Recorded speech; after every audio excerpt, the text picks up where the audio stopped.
D V ಜಿಯವರ ಜ್ಞಾಪಕ ಚಿತ್ರಶಾಲೆ ಸಾಕಷ್ಟು ಪ್ರಸಿದ್ಧಿಯನ್ನು ಪಡೆದಿದೆ.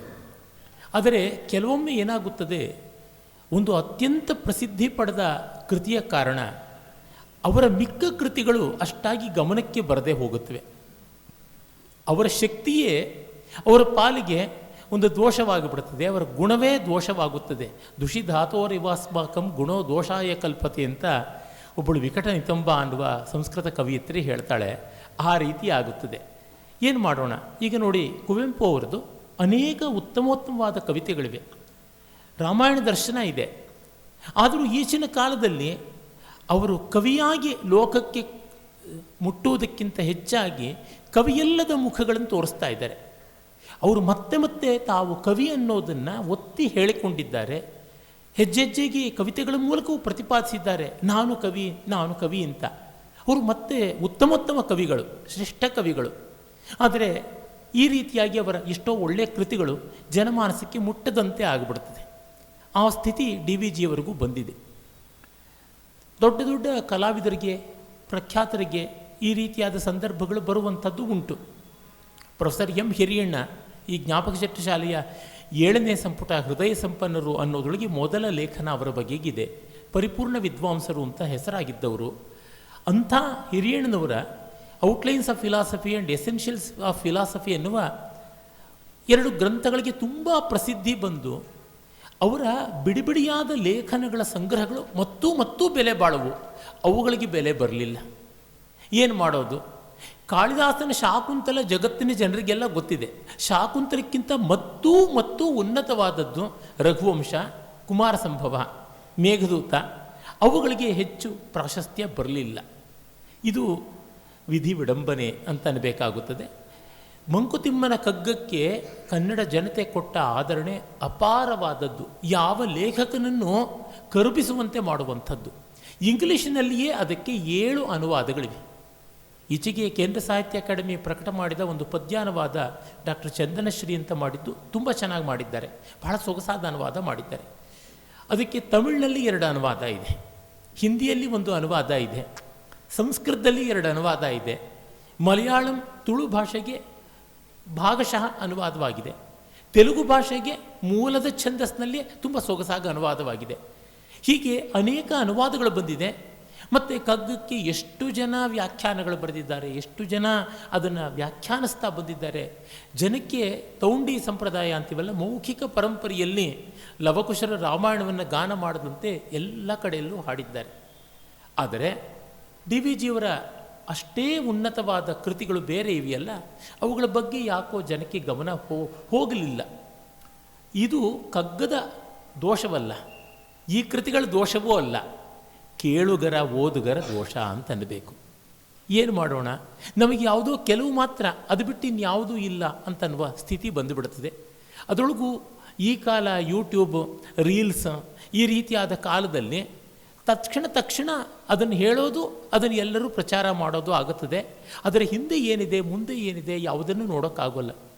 ಹಿಮಾಲಯ ಪರ್ವತ ಶ್ರೇಣಿಯಲ್ಲಿ ಗೌರಿಶಂಕರ, ಎವರೆಸ್ಟ್ ಮಾತ್ರ ಅಲ್ಲ ಇರತಕ್ಕಂಥದ್ದು. ಕಾಂಚನಜುಂಗ ಇದೆ, ನಂದಾದೇವಿ ಇದೆ, ಬೇಕಾದಷ್ಟಿದೆ. 2500 ಕಿಲೋಮೀಟರ್ಗಳು ಹಬ್ಬಿರತಕ್ಕಂಥದ್ದು. ಡಿ ವಿ ಜಿಯವರ ಸಾಹಿತ್ಯವು ಆ ಥರ ಒಂದು ಮೌಂಟೇನ್ ರೇಂಜ್, ಪರ್ವತ ಶ್ರೇಣಿ. ಇದರೊಳಗೆ ಜ್ಞಾಪಕ ಚಿತ್ರಶಾಲೆಗೆ ತುಂಬ ದೊಡ್ಡ ಬೆಲೆ ಇದೆ. ನಮ್ಮಲ್ಲಿ ಗದ್ಯ ಮಹಾಕಾವ್ಯ ಅನ್ನುವ ಕಲ್ಪನೆ ಇದೆ. ಈಗ ಕುವೆಂಪು ಅವರು ಮಹಾಕಾದಂಬರಿ ಅಂತ ಕರೀತಾರಲ್ಲ, ಅದು ಗದ್ಯ ಮಹಾಕಾವ್ಯದ ರೂಪವ ತಳೆದಿರ್ತಕ್ಕಂಥದ್ದು. ಭೈರಪ್ಪನವರ ಮಂದ್ರ, ಪರ್ವ ಇಂಥ ಕೃತಿಗಳನ್ನು, ತಂತು, ಇವನ್ನೆಲ್ಲ ಗದ್ಯ ಮಹಾಕಾವ್ಯ ಅಂತ ಕರೀಬಹುದಾದದ್ದು. ಆ ರೀತಿಯಾದ ಒಂದು ಗದ್ಯ ಮಹಾಕಾವ್ಯ ಈ 8 ಸಂಪುಟಗಳ ಜ್ಞಾಪಕ ಚಿತ್ರಶಾಲೆ. ಸುಮಾರು 1400-500 ಪುಟಗಳಷ್ಟಿರುವಂಥದ್ರೊಳಗೆ 180ಕ್ಕೂ ಹೆಚ್ಚು ವ್ಯಕ್ತಿಗಳ ಪರಿಚಯ ಇದೆ. ಆದರೆ ವ್ಯಕ್ತಿ ಪರಿಚಯ ಅಂದರೆ ನಾವು ಬಹಳ ಸುಲಭವಾಗಿ ಬಯೋಡೇಟಾ ಮಾಡ್ಕೋತೀವಿ. ಈಗಂತೂ ವಿಕಿಪೀಡಿಯಾದಲ್ಲಿ ಎಲ್ಲರ ಬಯೋಡೇಟಾನೂ ಸಿಗುತ್ತದೆ. ಆದರೆ ವ್ಯಕ್ತಿಗಳ ಶೀಲ ಸೌಭಾಗ್ಯದ ಪರಿಚಯವನ್ನು ಇಲ್ಲಿ ಮಾಡಿಕೊಟ್ಟಿದ್ದಾರೆ. ಅಂದರೆ ಆ ವ್ಯಕ್ತಿಗಳ ವ್ಯಕ್ತಿತ್ವದ ಪರಿಚಯ. ಈ ವ್ಯಕ್ತಿಗಳ ವ್ಯಕ್ತಿತ್ವ ಪರಿಚಯ ಮಾಡಿಕೊಡುವಾಗ ಬಹಳ ಸುಲಭವಾಗಿ, ಬಹಳ ಸಹಜವಾಗಿ ಪರಿಚಯ ಮಾಡಿಕೊಡುವವನ ವ್ಯಕ್ತಿತ್ವ ಬಂದುಬಿಡುತ್ತೆ. ಅವರು ಮತ್ತೆ ಮತ್ತೆ ಈ ವಿಷಯದಲ್ಲಿ ಹೇಳ್ತಾರೆ. ಈ ಗ್ರಂಥಗಳನ್ನು ಅವರು ಬರೆದದ್ದು 1950 ಆಸುಪಾಸಿನಿಂದ 1975 ಬರೆದಿದ್ದಾರೆ. ಹತ್ತಿರ ಅವರ ಬದುಕಿನ ಕೊನೆಯ ಒಂದು ಕಾಲು ಶತಮಾನ ಈ ಲೇಖನಗಳ ನಿರ್ಮಾಣಕ್ಕೆ ಆಯಿತು. ಅವು ಕಾಲಕಾಲದಲ್ಲಿ ಪ್ರಕಟವಾದವು. ಬೇರೆ ಬೇರೆ ಪತ್ರಿಕೆಗಳಲ್ಲಿ ಆಗೆಲ್ಲ ಜನಪ್ರಗತಿ, ಪ್ರಜಾವಾಣಿ, ಕನ್ನಡಪ್ರಭ, ಸುಧಾ ಈ ರೀತಿಯಾದ ಪತ್ರಿಕೆಗಳಲ್ಲಿ ಪ್ರಕಟವಾಗಿ ಆಮೇಲೆ ಪುಸ್ತಕ ರೂಪ ಬಂತು. ಇದನ್ನು ಹೆಚ್ಚಾಗಿ ಲಿಪಿಕಾರರಾಗಿ ಬರ್ಕೊಂಡವರು ಈಗಲೂ ಸೌಭಾಗ್ಯದಿಂದ ನಮ್ಮೊಡನೆ ಇರತಕ್ಕಂಥ ನಾಡೋಜ SR ರಾಮಸ್ವಾಮಿಯವರು. ಅವರು ಇದಕ್ಕೆ ಬೇಕಾದಷ್ಟು ಎಲ್ಲ ಪರಿಕರಗಳನ್ನು ಒದಗಿಸಿಕೊಟ್ರು. ಅಂದರೆ ಅವರದ್ದು ಆಕಾರ ಸೂಚಿ ಇರ್ಬೋದು, ಅಕಾರಾದಿಗಳಿರ್ಬೋದು, ಈ ಥರದನ್ನೆಲ್ಲವನ್ನು ಮಾಡಿಕೊಟ್ರು. ಅವರು ಲೇಖನ ತೆಗೆದುಕೊಳ್ತಾ ಇದ್ದಾಗ ಡಿಕ್ಟೇಷನ್, ಉಕ್ತ ಲೇಖನವನ್ನು ನಡೀತಿದ್ದ ಸ್ವಾರಸ್ಯಗಳನ್ನು ಕೂಡ ಕೆಲವನ್ನ ಬರೆದಿದ್ದಾರೆ. ದೀವಿಟಿಗೆಗಳು ಎನ್ನುವ ಅವರ ಪುಸ್ತಕದಲ್ಲಿ ಆ ಒಂದು ಅಂಶಗಳನ್ನು ಇರುವುದನ್ನು ನಾವು ಕಾಣ್ತೀವಿ. ಒಟ್ಟಿನಲ್ಲಿ ಇಲ್ಲಿ ತಮ್ಮ ಬದುಕಿನ ಕೊನೆಯ ಭಾಗದಲ್ಲಿ ಬರೆಯೋಕ್ಕೆ ಹೋದರು. ಅಷ್ಟು ಕಾಲ ಯಾಕೆ ತಡೆದಿದ್ದು ಅಂದರೆ ಸ್ವಂತದ ವಿಷಯ ಬರುತ್ತದೆ ಅಂತ. ಇವರು ತುಂಬ ಒಳ್ಳೆ ಜ್ಞಾಪಕ ಶಕ್ತಿ ಉಳ್ಳವರು DVG. ಅದಕ್ಕೆ ಜ್ಞಾಪಕ ಚಿತ್ರಶಾಲೆ ಎನ್ನುವುದನ್ನು ಅವರು ಹೇಳ್ತಾರೆ, ನನ್ನ ಜ್ಞಾಪಕ ತುಂಬ ಅಲ್ಪ ಪ್ರಮಾಣದ್ದು, ಸರಿಯಾದದ್ದೆಲ್ಲ, ತಪ್ಪುಗಳಾಗುತ್ತವೆ. ಯಾವುದೋ ಇಲ್ಲಿ ಇತಿಹಾಸದ ಒಂದು ದಿನಾಂಕಗಳನ್ನು, ವ್ಯಕ್ತಿಗಳನ್ನು ಅಥವಾ ಆದ್ಯಕ್ಷರಗಳು, ಇನ್ಷಿಯಲ್ಸ್ ಇತ್ಯಾದಿಗಳನ್ನೆಲ್ಲ ಕೊಡುವಾಗ ಹೆಚ್ಚು ಕಡಿಮೆ ಆಗುತ್ತದೆ, ಘಟನೆಗಳಲ್ಲಿ ಏರ್ಪೇರಾಗುತ್ತವೆ, ವಾಚಕರು ಕ್ಷಮಿಸಬೇಕು ಅಂತೆಲ್ಲ ಬರೀತಾರೆ. ಆದರೂ ಅವರ ಜ್ಞಾಪಕ ಶಕ್ತಿ ಅಸ್ಖಲಿತವಾಗಿತ್ತು. ವಿ ಸೀತಾರಾಮಯ್ಯ ಮೊದಲಾದಂಥವರು ತುಂಬ ಹೇಳ್ತಾ ಇದ್ರು, ನೀವು ನಿಮ್ಮ ಜ್ಞಾಪಕಗಳನ್ನು ಬರೀಬೇಕು, ಅದು ಬಹಳ ಬೆಲೆ ಬಾಳತಕ್ಕಂಥವು ಅಂತ. ಇಲ್ಲ, ಬರೆದರೆ ಸ್ವಂತದ ವಿಷಯ ಬರುತ್ತದೆ. ಕಾರಣ ಇಷ್ಟೇ, ಯಾರ ಬಗ್ಗೆ ನಾವು ಬರೆಯೋಕ್ಕೆ ಹೋದರೂ ನಮ್ಮ ಅನುಭವದಲ್ಲಿ ಅವರು ಏನು ಅಂತ ಬರೀಬೇಕು. ನಮ್ಮ ಅನುಭವ ಅನ್ನುವಾಗ ನಾವು ಬಂದುಬಿಡ್ತೀವಿ. ನಾನೊಮ್ಮೆ ಅವ್ರ ಜೊತೆಗೆ ಒಂದು ಪ್ರವಾಸಕ್ಕೆ ಹೋಗಿದ್ದೆ, ಆಗ ಅವರು ನನ್ನೊಡನೆ ಈ ಮಾತು ಹೇಳಿದ್ರು. ಹೀಗೆ ಇದು ಇರುವುದಾದರೆ ಇನ್ನು ಕೆಲವರು ಏನು ಮಾಡ್ತಾರೆ, ಇನ್ನೂ ಅದನ್ನು ಹೆಚ್ಚು ಮಾಡ್ತಾರೆ. DVG ಅವರೇನೇ ಹೇಳ್ತಾರೆ. ಆಗ ತುಂಬ DVG ಅವರಿಗೆ ಆದರ್ಶಭೂತವಾಗಿದ್ದಂಥ ಒಬ್ಬ ರಾಜ್ಯತಂತ್ರ ದುರಂಧರ ಅಂದರೆ ಆಧುನಿಕ ಮೈಸೂರಿನ ಮೊದಲ ದಿವಾನರಾದಂತಹ ರಂಗಾಚಾರ್ಲು. ಇಲ್ಲಿಯೇ 4ನೇ ಸಂಪುಟದ ಮೊದಲನೇ ಲೇಖನವೇ ರಂಗಾಚಾರ್ಲು ಅವ್ರ ಬಗ್ಗೆ ಇದೆ. DVG ಹೇಳ್ತಾರೆ, ರಂಗಾಚಾರ್ಲು ಬಗ್ಗೆ ತಿಳ್ಕೊಳ್ಬೇಕು ಅಂತ ಯಾರೋ ಒಬ್ಬರು ಅವ್ರ ಹತ್ರ ಹೋಗ್ತೀವಿ, XYZ ಹತ್ರ ಹೋದರೆ ಅವರು ತಾವು ರಂಗಾಚಾರ್ಯರ ಬಗ್ಗೆ ತಿಳ್ಕೊಂಡಿದ್ದು ಹೇಳೋಕ್ಕಿಂತ ರಂಗಾಚಾರ್ಯರಿಗೆ ಬಂದ ಯಾವುದೋ ಒಂದು ಕಷ್ಟ, ಅದು ಈ XYZ ಮಹನೀಯರ ಹತ್ರ ಬಂದು ಅವರು ಕೇಳಿಕೊಂಡ ರೀತಿ, ಅವರು ತೋರ್ಪಡಿಸಿದ ವಿನಯ, ಆ ಕಷ್ಟದಿಂದ ಅವರು ಕುಗ್ಗಿದ ಬಗೆ, ಆಗ ಇವರು ತಮ್ಮ ಅಪಾರವಾದ ಬುದ್ಧಿಶಕ್ತಿಯನ್ನು, ಸಂಪನ್ಮೂಲವನ್ನು ಎಲ್ಲ ಬಳಸಿಬಿಟ್ಟು ಅವರನ್ನು ಆ ಅಪಾಯದಿಂದ ಪಾರು ಮಾಡಿದ್ನು. ಅದಕ್ಕೆ ಅವರು ಯಾವಜ್ಜೀವವೂ ಇವರಿಗೆ ಕೃತಜ್ಞರಾಗಿ ತಾನು ಕೃತಾರ್ಥರಾದೆ ಅಂತ ಕೈ ಮುಕ್ಕೊಂಡಿದ್ದು, ಈ ಥರದ್ದೆಲ್ಲ ಬಂದುಬಿಡುತ್ತೆ. ಇದು ಸರಿಯಲ್ಲ ಅಂತ ನೀವು ನೋಡಿಕೊಂಡ್ರೆ ಗೊತ್ತಾಗುತ್ತದೆ. ಎಷ್ಟೋ ವ್ಯಕ್ತಿ ಚಿತ್ರಗಳು ಆ ವ್ಯಕ್ತಿಗಳ ಚಿತ್ರವಾಗಿಲ್ಲದೆ ಇವರ ವ್ಯಕ್ತಿ ವೈಭವದ ಛತ್ರಗಳಾಗಿರುತ್ತವೆ, ವ್ಯಕ್ತಿ ವೈಭವದ ಉತ್ಸವ ಮಾಡುವ ಛತ್ರಗಳಾಗಿಬಿಟ್ಟಿರುತ್ತವೆ. ಈ ಥರದ್ದೊಂದು ಉಂಟು. ಮತ್ತು ಇನ್ನೊಂದೇನೆಂದರೆ, ಎಷ್ಟೋ ಬಾರಿ ಇಲ್ಲದ ಘಟನೆಗಳನ್ನು ರಂಜಕತೆಗಾಗಿ ಹೇಳ್ತಾರೆ, ತುಂಬ ಮಾಡ್ತಾರೆ. ಅದರೊಳಗೂ ಈ ಸಿನಿಮಾ ವಿವರಗಳಿಗೆ ಸಂಬಂಧಪಟ್ಟಂತೆ ಎಲ್ಲವೂ ಆಕಸ್ಮಿಕ. ಅವರು ತಕ್ಷಣವೇ ಒಂದು ಹಾಡು ಬರೆದ್ರು, ಇವರು ತಕ್ಷಣವೇ ಟ್ಯೂನ್ ಮಾಡಿದ್ರು, ಇವರು ತಕ್ಷಣವೇ ಹಾಡಿದ್ರು, ತಕ್ಷಣವೇ ಅದು ಸತ್ತೋಯ್ತು. ಈ ಥರದ್ದು ಅಂದರೆ ರಂಜಕತೆಗಾಗಿ, ರೋಚಕತೆಗಾಗಿ ರೊಮ್ಯಾಂಟಿಸೈಸಿಂಗ್ ಥಿಂಗ್ಸ್ ಅಂತ ಮಾಡುವುದಾಗುತ್ತದೆ. ಈಚೆಗೆ ನನ್ನ ಗೆಳೆಯರು ಡಾಕ್ಟರ್ HR ವಿಶ್ವಾಸ, ಸಂಸ್ಕೃತ ವಿದ್ವಾಂಸರು, ಸಂಸ್ಕೃತ ಲೇಖಕರು, ಕನ್ನಡದಲ್ಲಿ ಬರೀತಾರೆ. ಅವರು ವ್ಯಕ್ತಿ ಚಿತ್ರಗಳ ಒಂದು ಚಿಕ್ಕ ಪುಸ್ತಕವನ್ನು ತಂದರು. ಚಿಕ್ಕ ಚಿಕ್ಕ ವ್ಯಕ್ತಿ ಚಿತ್ರಗಳು. ಅವರು ಅಲ್ಲಿ ಬರ್ಕೊಂಡಿರೋದು ಒಂದೇ, ನಾಮೂಲಂ ಲಿಖ್ಯತೆ ಕಿಂಚಿತ್ ಅಂತ. ಅದನ್ನು ನಾದೃಷ್ಟಂ ಲಿಖ್ಯತೆ ಕಿಂಚಿತ್ ಅಂತ ಬರೆದಿದ್ದಾರೆ. ನಾನು ಆ ವ್ಯಕ್ತಿಗಳಲ್ಲಿ ಕಾಣದೇ ಇರುವುದನ್ನು, ಅನುಭವಿಸದೇ ಇರುವುದನ್ನು ಏನೂ ಬರೆದಿಲ್ಲ. ಇದು ಬಹಳ ಪ್ರಾಮಾಣಿಕವಾದದ್ದು. ಅದು ಹಾಗೆ ಮಾಡಿದ್ದಾರೆ. DVG ಅವರು ಹಾಗೆ ಮಾಡಿದ್ದಾರೆ. ತಾವು ಕಾಣದ್ದನ್ನು, ತಾವು ಸಾಕ್ಷಾತ್ತಾಗಿ ಅನುಭವಿಸದೇ ಇರತಕ್ಕನ್ನು, ಆ ವ್ಯಕ್ತಿಗಳ ಬಾಯಿಂದಲೇ ಕೇಳದೇ ಇರತಕ್ಕಂಥದ್ದನ್ನು ಯಾವುದನ್ನು ಬರೆದಿಲ್ಲ. ಆಮೇಲೆ ಹೀಗೆ ಮಾಡುವಾಗ ಶುಷ್ಕ ವಿವರಗಳಿಗೆ ಅವಕಾಶ ಜಾಸ್ತಿ ಇಲ್ಲ. ಈಗ ಉದಾಹರಣೆಗೆ ನೋಡಿ, ಕನ್ನಡದ ಕಣ್ವ ಅಂತ ಹೆಸರಾದ BM ಶ್ರೀಕಂಠಯ್ಯನವ್ರ ಬಗ್ಗೆ ಬೇಕಾದಷ್ಟು ಸಾಹಿತಿ ಸಾಮಗ್ರಿ ಸಿಗುತ್ತದೆ. ಅಷ್ಟೇಕೆ ಭಾರತ ರತ್ನ ಸರ್ ಎಂ ವಿಶ್ವೇಶ್ವರಯ್ಯನವ್ರ ಬಗ್ಗೆ ಅನೇಕ ಪುಸ್ತಕಗಳು ಬಂದಿವೆ. ಆದರೆ ಎಲ್ಲಿಯೂ ಇಲ್ಲದ ವಿಷಯ, ಅತ್ಯಂತ ಆಂತರಿಕವಾದ ವಿಷಯ, ಅತ್ಯಂತ ಹೃದಯಸ್ಪರ್ಶಿಯಾದ ವಿಷಯಗಳು ಇಲ್ಲಿ ಬರ್ತವೆ. ಒಂದು ಉದಾಹರಣೆ, ವಿಶ್ವೇಶ್ವರಯ್ಯನವರಿಗೆ ಒಬ್ಬಟ್ಟು ಅಥವಾ ಹೋಳಿಗೆ ಅಂತ ಏನು ಹೇಳ್ತಾರೆ ಅದು ತುಂಬ ಇಷ್ಟ ಇತ್ತು. ಅದನ್ನು ಅವರು ನ್ಯಾಷನಲ್ ಡೆಲಿಕೇಸಿ ಅಂತ ಕರಿತಾ ಇದ್ದರು. Let's celebrate our national delicacy ಅಂತ DVG ಅವ್ರನ್ನ ಕರೆದ್ರಂತೆ. ಏನೋ ಅಂತ ಹೋದರಂತೆ. ಹೋದರೆ ಬೇಳೆ ಒಬ್ಬಟ್ಟು ಇತ್ತಂತೆ. ಅದು ವಿಶ್ವೇಶ್ವರಯ್ಯನವರು ತಿಂತಾ ಇದ್ದಿದ್ದು ಒಂದು ಪೂರ್ತಿ ಹೋಳಿಗೆಯನ್ನೂ ಅಲ್ಲ, ಅದು ಇಷ್ಟು ದೊಡ್ಡದಿದ್ದರೆ ಅದರ ಮಧ್ಯದ ಮೃದುವಾದ ಭಾಗ. ಹೋಳಿಗೆ ತಿಂದವರಿಗೆ ತಟ್ಟುವವರಿಗೆ ಗೊತ್ತು, ಅಂಚಿನಲ್ಲಿ ಕಣಕ ಬಂದು ಚಕ್ಕಳ ಆಗಿಬಿಡುತ್ತೆ. ಅದಕ್ಕೆ ಒಳ್ಳೆಯ ಹೋಳಿಗೆ ತಟ್ಟುವವರು ಎಷ್ಟರ ಮಟ್ಟಿಗೆ ಕಣಕ ಹೂರಣ ಸಾಮರಸ್ಯದಿಂದ ಕೂಡಿರುತ್ತದೆ ಅಂತ ನೋಡಿಕೊಳ್ಳೋದು ಅದೊಂದು ಕೌಶಲ. ಹೀಗೆ ವಿಶ್ವೇಶ್ವರಯ್ಯನವರ ಮಧ್ಯದ ಭಾಗ ಅಂಗೈ ಅಗಲದಷ್ಟೇ ತಿಂತಾ ಇದ್ದಿದ್ದು, ಆದರೆ ಅವರಿಗೆ ಸಾರವತ್ತಾದದ್ದು ಸೊಗಸಾದದ್ದು ಬೇಕಾಗಿತ್ತು ಅಂತ. ಮತ್ತು ಇಲ್ಲಿಯೇ 6ನೇ ಸಂಪುಟದಲ್ಲಿಯೇ ಬರುತ್ತದೆ, ಹಲವರು ಸಾರ್ವಜನಿಕರು ಅನ್ನೋ ಸಂಪುಟದಲ್ಲಿ ಮೊದಲನೇ ಲೇಖನ ಶಿವಸ್ವಾಮಿ ಅಯ್ಯರ್ ಅಂತ ಅವರ ಬಗ್ಗೆ. ತಮಿಳುನಾಡಲ್ಲಿದ್ದರು, ಮದ್ರಾಸ್ ಪ್ರಾವಿನ್ಸಿನ ಗವರ್ನರ್ ಕೂಡ ಆಗಿದ್ದರು. ಅವರು ವಿಶ್ವೇಶ್ವರಯ್ಯನವರ ಸ್ನೇಹಿತರು ಆಗಿದ್ದರು, ವಿಶ್ವೇಶ್ವರಯ್ಯನವ್ರಿಗಿಂತ ಸ್ವಲ್ಪ ಹಿರಿಯರು ಕೂಡ. ವಿಶ್ವೇಶ್ವರಯ್ಯನವ್ರನ್ನ ಅವ್ರ ಮನೆಗೆ ಅತಿಥಿಗಳಾಗಿ ಕರೆದಿದ್ರು. ಅವರು ಶಿವಸ್ವಾಮಿ ಅಯ್ಯರವ್ರ ಮನೆ ವೈಭವೋಪೇತವಾದಂಥ ಮನೆ, ಎಲ್ಲವನ್ನೂ ದಾನ ಮಾಡಿಬಿಟ್ಟು ಹೋದರು. ಮಹಾ ವಿದ್ವಾಂಸರು, ಕಾನೂನು, ರಾಜ್ಯಶಾಸ್ತ್ರ, ಮಿಲಿಟರಿ ಇಂಜಿನಿಯರಿಂಗು, ಸಂಸ್ಕೃತ, ವ್ಯಾಕರಣ, ಅನೇಕ ವಿಷಯಗಳಲ್ಲಿ ಧರ್ಮಶಾಸ್ತ್ರ, ಅದರೊಳಗೆಲ್ಲ ಪಂಡಿತರಾಗಿದ್ದರು. ಅವರು ದೊಡ್ಡ ಆಕಾರ, ಭಾರಿ ದಡೂತಿ ಆಸಾಮಿ, ಒಳ್ಳೆ ಚೆನ್ನಾಗಿರೋ ಕೋಟು ಸೂಟು ಎಲ್ಲ ಹಾಕಿಕೊಂಡು ಒಳ್ಳೆ ಟೈ ಕಟ್ಕೊಂಡು ಟೈಗೆ ಟೈ ಪಿನ್ ಅಂತಲೂ ಸಿಕ್ಕಿಸ್ಕೊಂಡಿದ್ರು. ಆ ಟೈ ಪಿನ್ ಬಂಗಾರದ್ದು. ಆ ಟೈ ಪಿನ್ನಿನ ತಲೆ ಅದು ಒಂದು ಗಡಾರೆ ತರಹ ಇತ್ತಂತೆ. ಆ ಟೈ ಪಿನ್ನಿನೇ ಅದ್ರ ಮೇಲೆ ಒಂದು ಫಳಫಳ ಅಂತ ಥಳಥಳಿಸುವ ವಜ್ರ, ಅದನ್ನೆಲ್ಲ ಹಿಂಗೆ ಹಾಕ್ಕೊಂಡು ಕೂತಿದ್ರಂತೆ. ವಿಶ್ವೇಶ್ವರಯ್ಯನವರು ಕೂತಿದ್ರು, ತಿಂಡಿ ಹೊತ್ತಲ್ಲಿಯೋ ಏನೋ. ವಿಶ್ವೇಶ್ವರಯ್ಯನವರು ಬಂದು ಹಿಂಗೆ ಸರಿ ಮಾಡಿದ್ರಂತೆ. ಏನಂದರೆ ಆ ಟೈ ಪಿನ್ ಕಾಣಿಸ್ತಂತೆ, ಆ ಟೈನ ಹಿಂಗೆ ತಿರುಗಿಸಿದ್ರಂತೆ. ಇವ್ರು ನೋಡಿಕೊಂಡು ಮತ್ತೆ ಹೀಗೆ ತಿರುಗಿಸಿದ್ರಂತೆ. ವಿಶ್ವೇಶ್ವರಯ್ಯನವರು ತಿರ್ಗಾ ಬಂದು ಸರಿ ಮಾಡಿದ್ರು, ಇವರು ತಿರ್ಗಾ ಸರಿ ಮಾಡಿಕೊಂಡ್ರು. ಆ ಥರ ಪ್ರದರ್ಶನ ಮಾಡೋದು ಒಳ್ಳೆಯದಲ್ಲ ಅಂತ ವಿಶ್ವೇಶ್ವರಯ್ಯನವರು ಹೇಳಿದ್ರಂತೆ.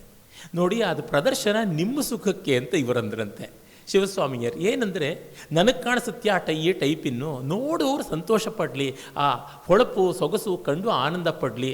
ನೀವು ಪ್ರದರ್ಶನ ಅಂದರೆ ನಾನು ಬೇರೆಯವರಿಗೆ ಕಣ್ಣಿಗೆ ಕೊಡ್ತಾ ಇರತಕ್ಕಂಥ ಸಂತೋಷ ಅಂತೀನಿ, ಆ ಥರ ಅಂತ.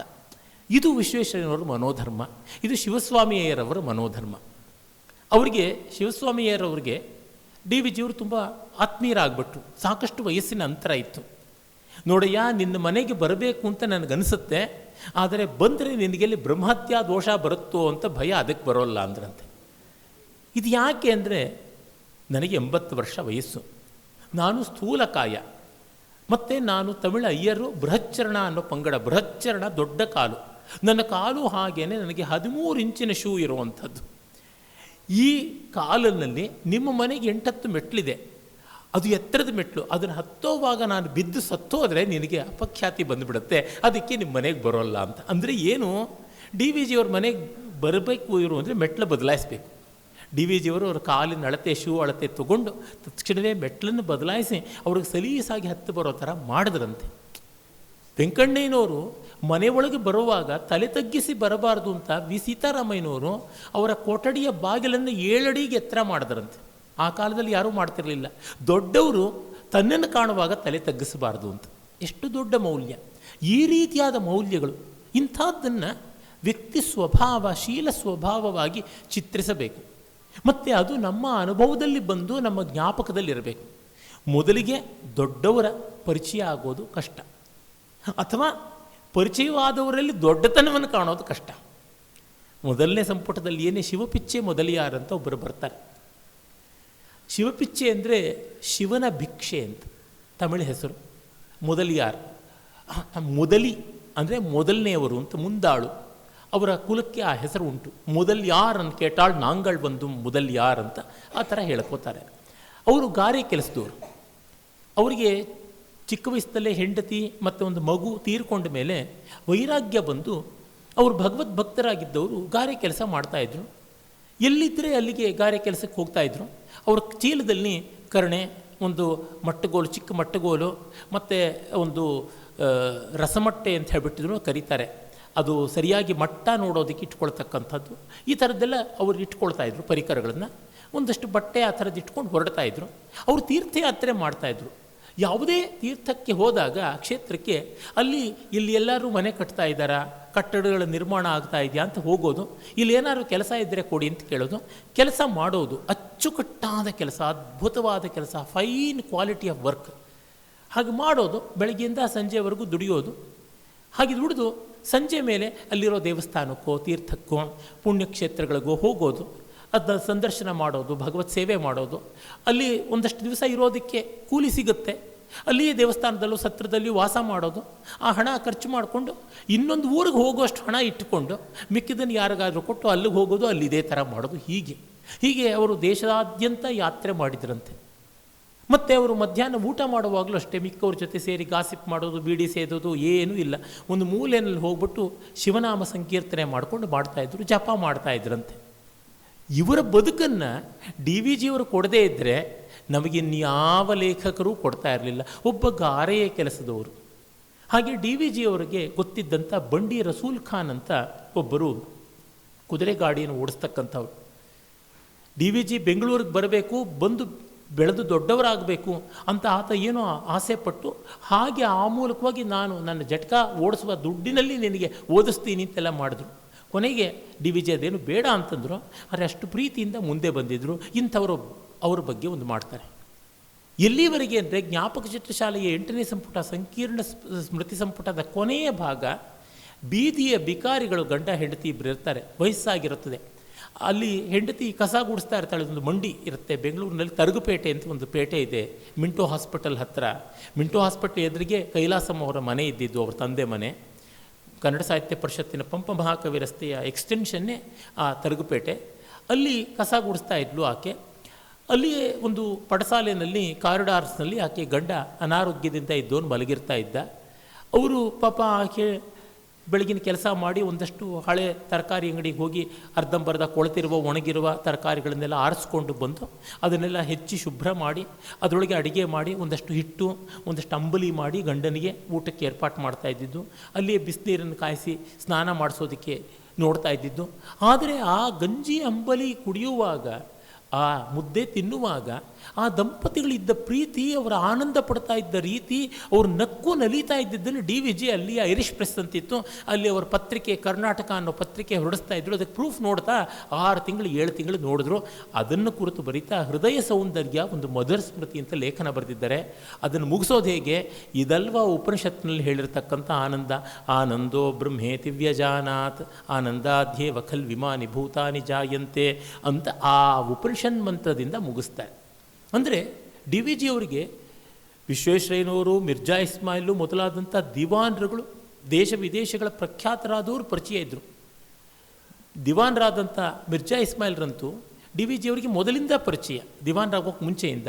ಇವರು ದಿವಾನ್ರಾದ ಮೇಲೆ ಮಿರ್ಜಾ ಇಸ್ಮಾಯಿಲ್ ಅವರಿಗೆ ಮುಂಚೆ ಪತ್ರ ಬರಿತಾ ಇದ್ದರು. ಡಿಯರ್ ಮಿರ್ಜಾ ಅಂತ ಬರೆಯೋದು ಡಿಯರ್ ಆ್ಯಂಡ್ ರೆಸ್ಪೆಕ್ಟೆಡ್ ಮಿರ್ಜಾ ಅಂತ ಬರೆದಿದ್ರಂತೆ.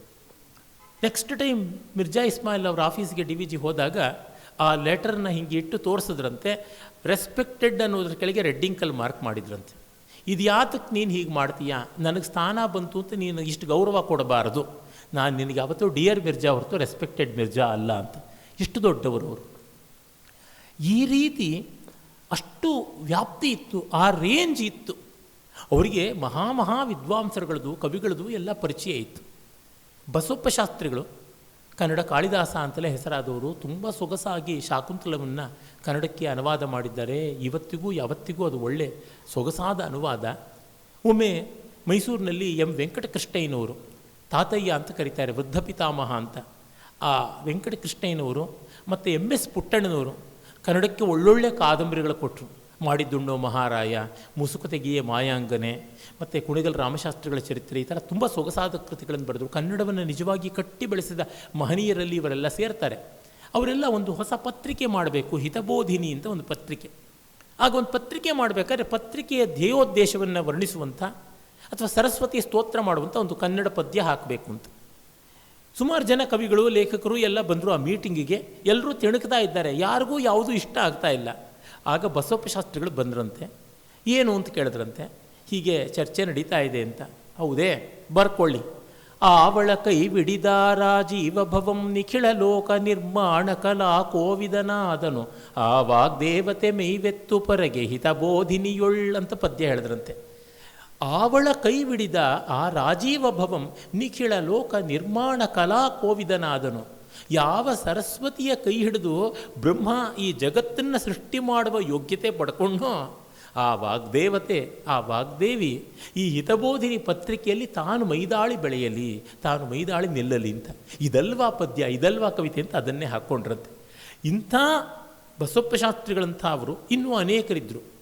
ಅಂಥವರಿಂದ ಮೊದಲುಗೊಂಡು ವಿದ್ವಾಂಸರು ಎಲ್ಲ ಇದ್ದರು. ಚಪ್ಪಲಿ ವಿಶ್ವೇಶ್ವರ ಶಾಸ್ತ್ರಿಗಳಿರ್ಬೋದು, ಮಹಾಮಹೋಪಾಧ್ಯಾಯ ಸಿದ್ಧಾಂತಿ ಶಿವಶಂಕರ ಶಾಸ್ತ್ರಿಗಳಿರ್ಬೋದು, ಪ್ರಾಕ್ತನ ವಿಮರ್ಶನ ವಿಚಕ್ಷಣ ಮಹಾಮಹೋಪಾಧ್ಯಾಯ ಆರ್ ನರಸಿಂಹಾಚಾರ್ಯ, ಇಂಥ ದೊಡ್ಡ ದೊಡ್ಡ ಕವಿ ಪಂಡಿತರು ಡಿ ವಿ ಜಿಯವರು ಗೊತ್ತಿದ್ದಂತೆಯೇ ಅವರ ಸೋದರತ್ತೆ ಡಿ ವಿ ಜಿನ ಗೇಲಿ ಮಾಡ್ತಾ ಇದ್ರಂತೆ. ಇವನು ತಿಂಡಿ ಪೋತ ಅಂತ, ಗುಂಡಂ ಬಂಡಂ ತಿಂಡಿಕೆ ಶೂರಂ ಚಂಡಾಲ ಮುಂಡೆ ಗಂಡಂ ಅಂತ ಈ ಥರ ಪದ್ಯ ಹೇಳ್ತಾ ಇದ್ದಂತೆ. ನಾನು ಮೊದಲು ಕೇಳಿದ ನವ್ಯ ಕವಿತೆ ನಮ್ಮ ಸೋದರತ್ತೆ ಇದು ಅಂತ ಬರೀತಾನೆ. ಪುಸ್ತಕಮೂ ಚೇತ ಕಿಸ್ತೆ ನಿದ್ರ ಪೋವುನೆ ಚಕ್ಕಳಾಲು ಮುಂದ್ರ ಪೆಟ್ಟೆ ಮಾಯ ಮವ್ವುನೆ ಅಂತ ತೆಲುಗಲ್ಲಿ ಹೇಳ್ತಾ ಇದ್ದಂತೆ. ಪುಸ್ತಕ ಕೈಲಿಟ್ಟರೆ ತೂಕಡಿಸ್ತಾನೆ, ಚಕ್ಲಿ ತಟ್ಟೆ ಮುಂದೆ ಇಟ್ಟರೆ ಮಾಯ ಮಾಡಿಬಿಡ್ತಾನೆ ಅಂತೆಲ್ಲ ಹೇಳಿಬಿಟ್ಟು ಈ ರೀತಿಯಾದ ಕವಿತ್ವದವರೆಗೂ ಎಲ್ಲವನ್ನೂ ಕೂಡ ಜ್ಞಾಪಕ ಚಿತ್ರ ಶಾಲೆಯಲ್ಲಿ ಬರೆದಿದ್ದಾರೆ. ಆಮೇಲೆ ಅವರು ವಿನೋದ, ವಿಕಟತೆ, ಸ್ವಲ್ಪ ಸಭ್ಯತೆಯ ಎಲ್ಲೇ ಮೀರಿದ ಹಾಸ್ಯ ಕೂಡ ಉಂಟು. ಸೊಗಸಾದ ಮೂಗಿಟ್ಟು ನೆಗಡಿ ಅದರೊಳಗಿಟ್ಟು ಅಗಟ ವಿಗಟವ ಮಾಡಿದ ಬ್ರಹ್ಮನ ಚಿಗುಟು ಕುಂಡೆಯ ಮೇಲೆ ಅಂತ ಒಂದು ಪದ್ಯ ಅವರು ಬರೆದಿದ್ದಾನೆ. ಈ ರೀತಿಯಾದದ್ದನ್ನು ಅವರು ಬರೆಯೋಕ್ಕೆ ಹಿಂಜರಿತಾ ಇರಲಿಲ್ಲ. ಬಿ ಎಂ ಶ್ರೀಕಂಠಯ್ಯನವರು ಮೈಸೂರು ವಿಶ್ವವಿದ್ಯಾಲಯದ ರಿಜಿಸ್ಟ್ರಾರ್ ಆಗಿದ್ದರು. ಅಲ್ಲಿ ಯಾರ ಮೇಲೂ ಅನ್ಯಾಯವಾಗಿ ಆಕ್ಷೇಪಗಳನ್ನು ಇನ್ಯಾರೋ ಮಾಡ್ತಾ ಇದ್ರಂತೆ. ಡಿ ವಿ ಜಿಯವರು ಆ ಒಂದು ಸೆನೆಟ್ ಮೀಟಿಂಗ್ ನಡೀತಾ ಇದ್ದಾಗ ಅದರೊಳಗೆ ಸೆನೆಟ್ ಸದಸ್ಯರಾಗಿದ್ದರು. ಇವರಿಗೆ ಆ ಥರ ಅನ್ಯಾಯದ ಮಾತು ಆಡಬಾರ್ದು ಅಂತ ಅನ್ನಿಸ್ತು.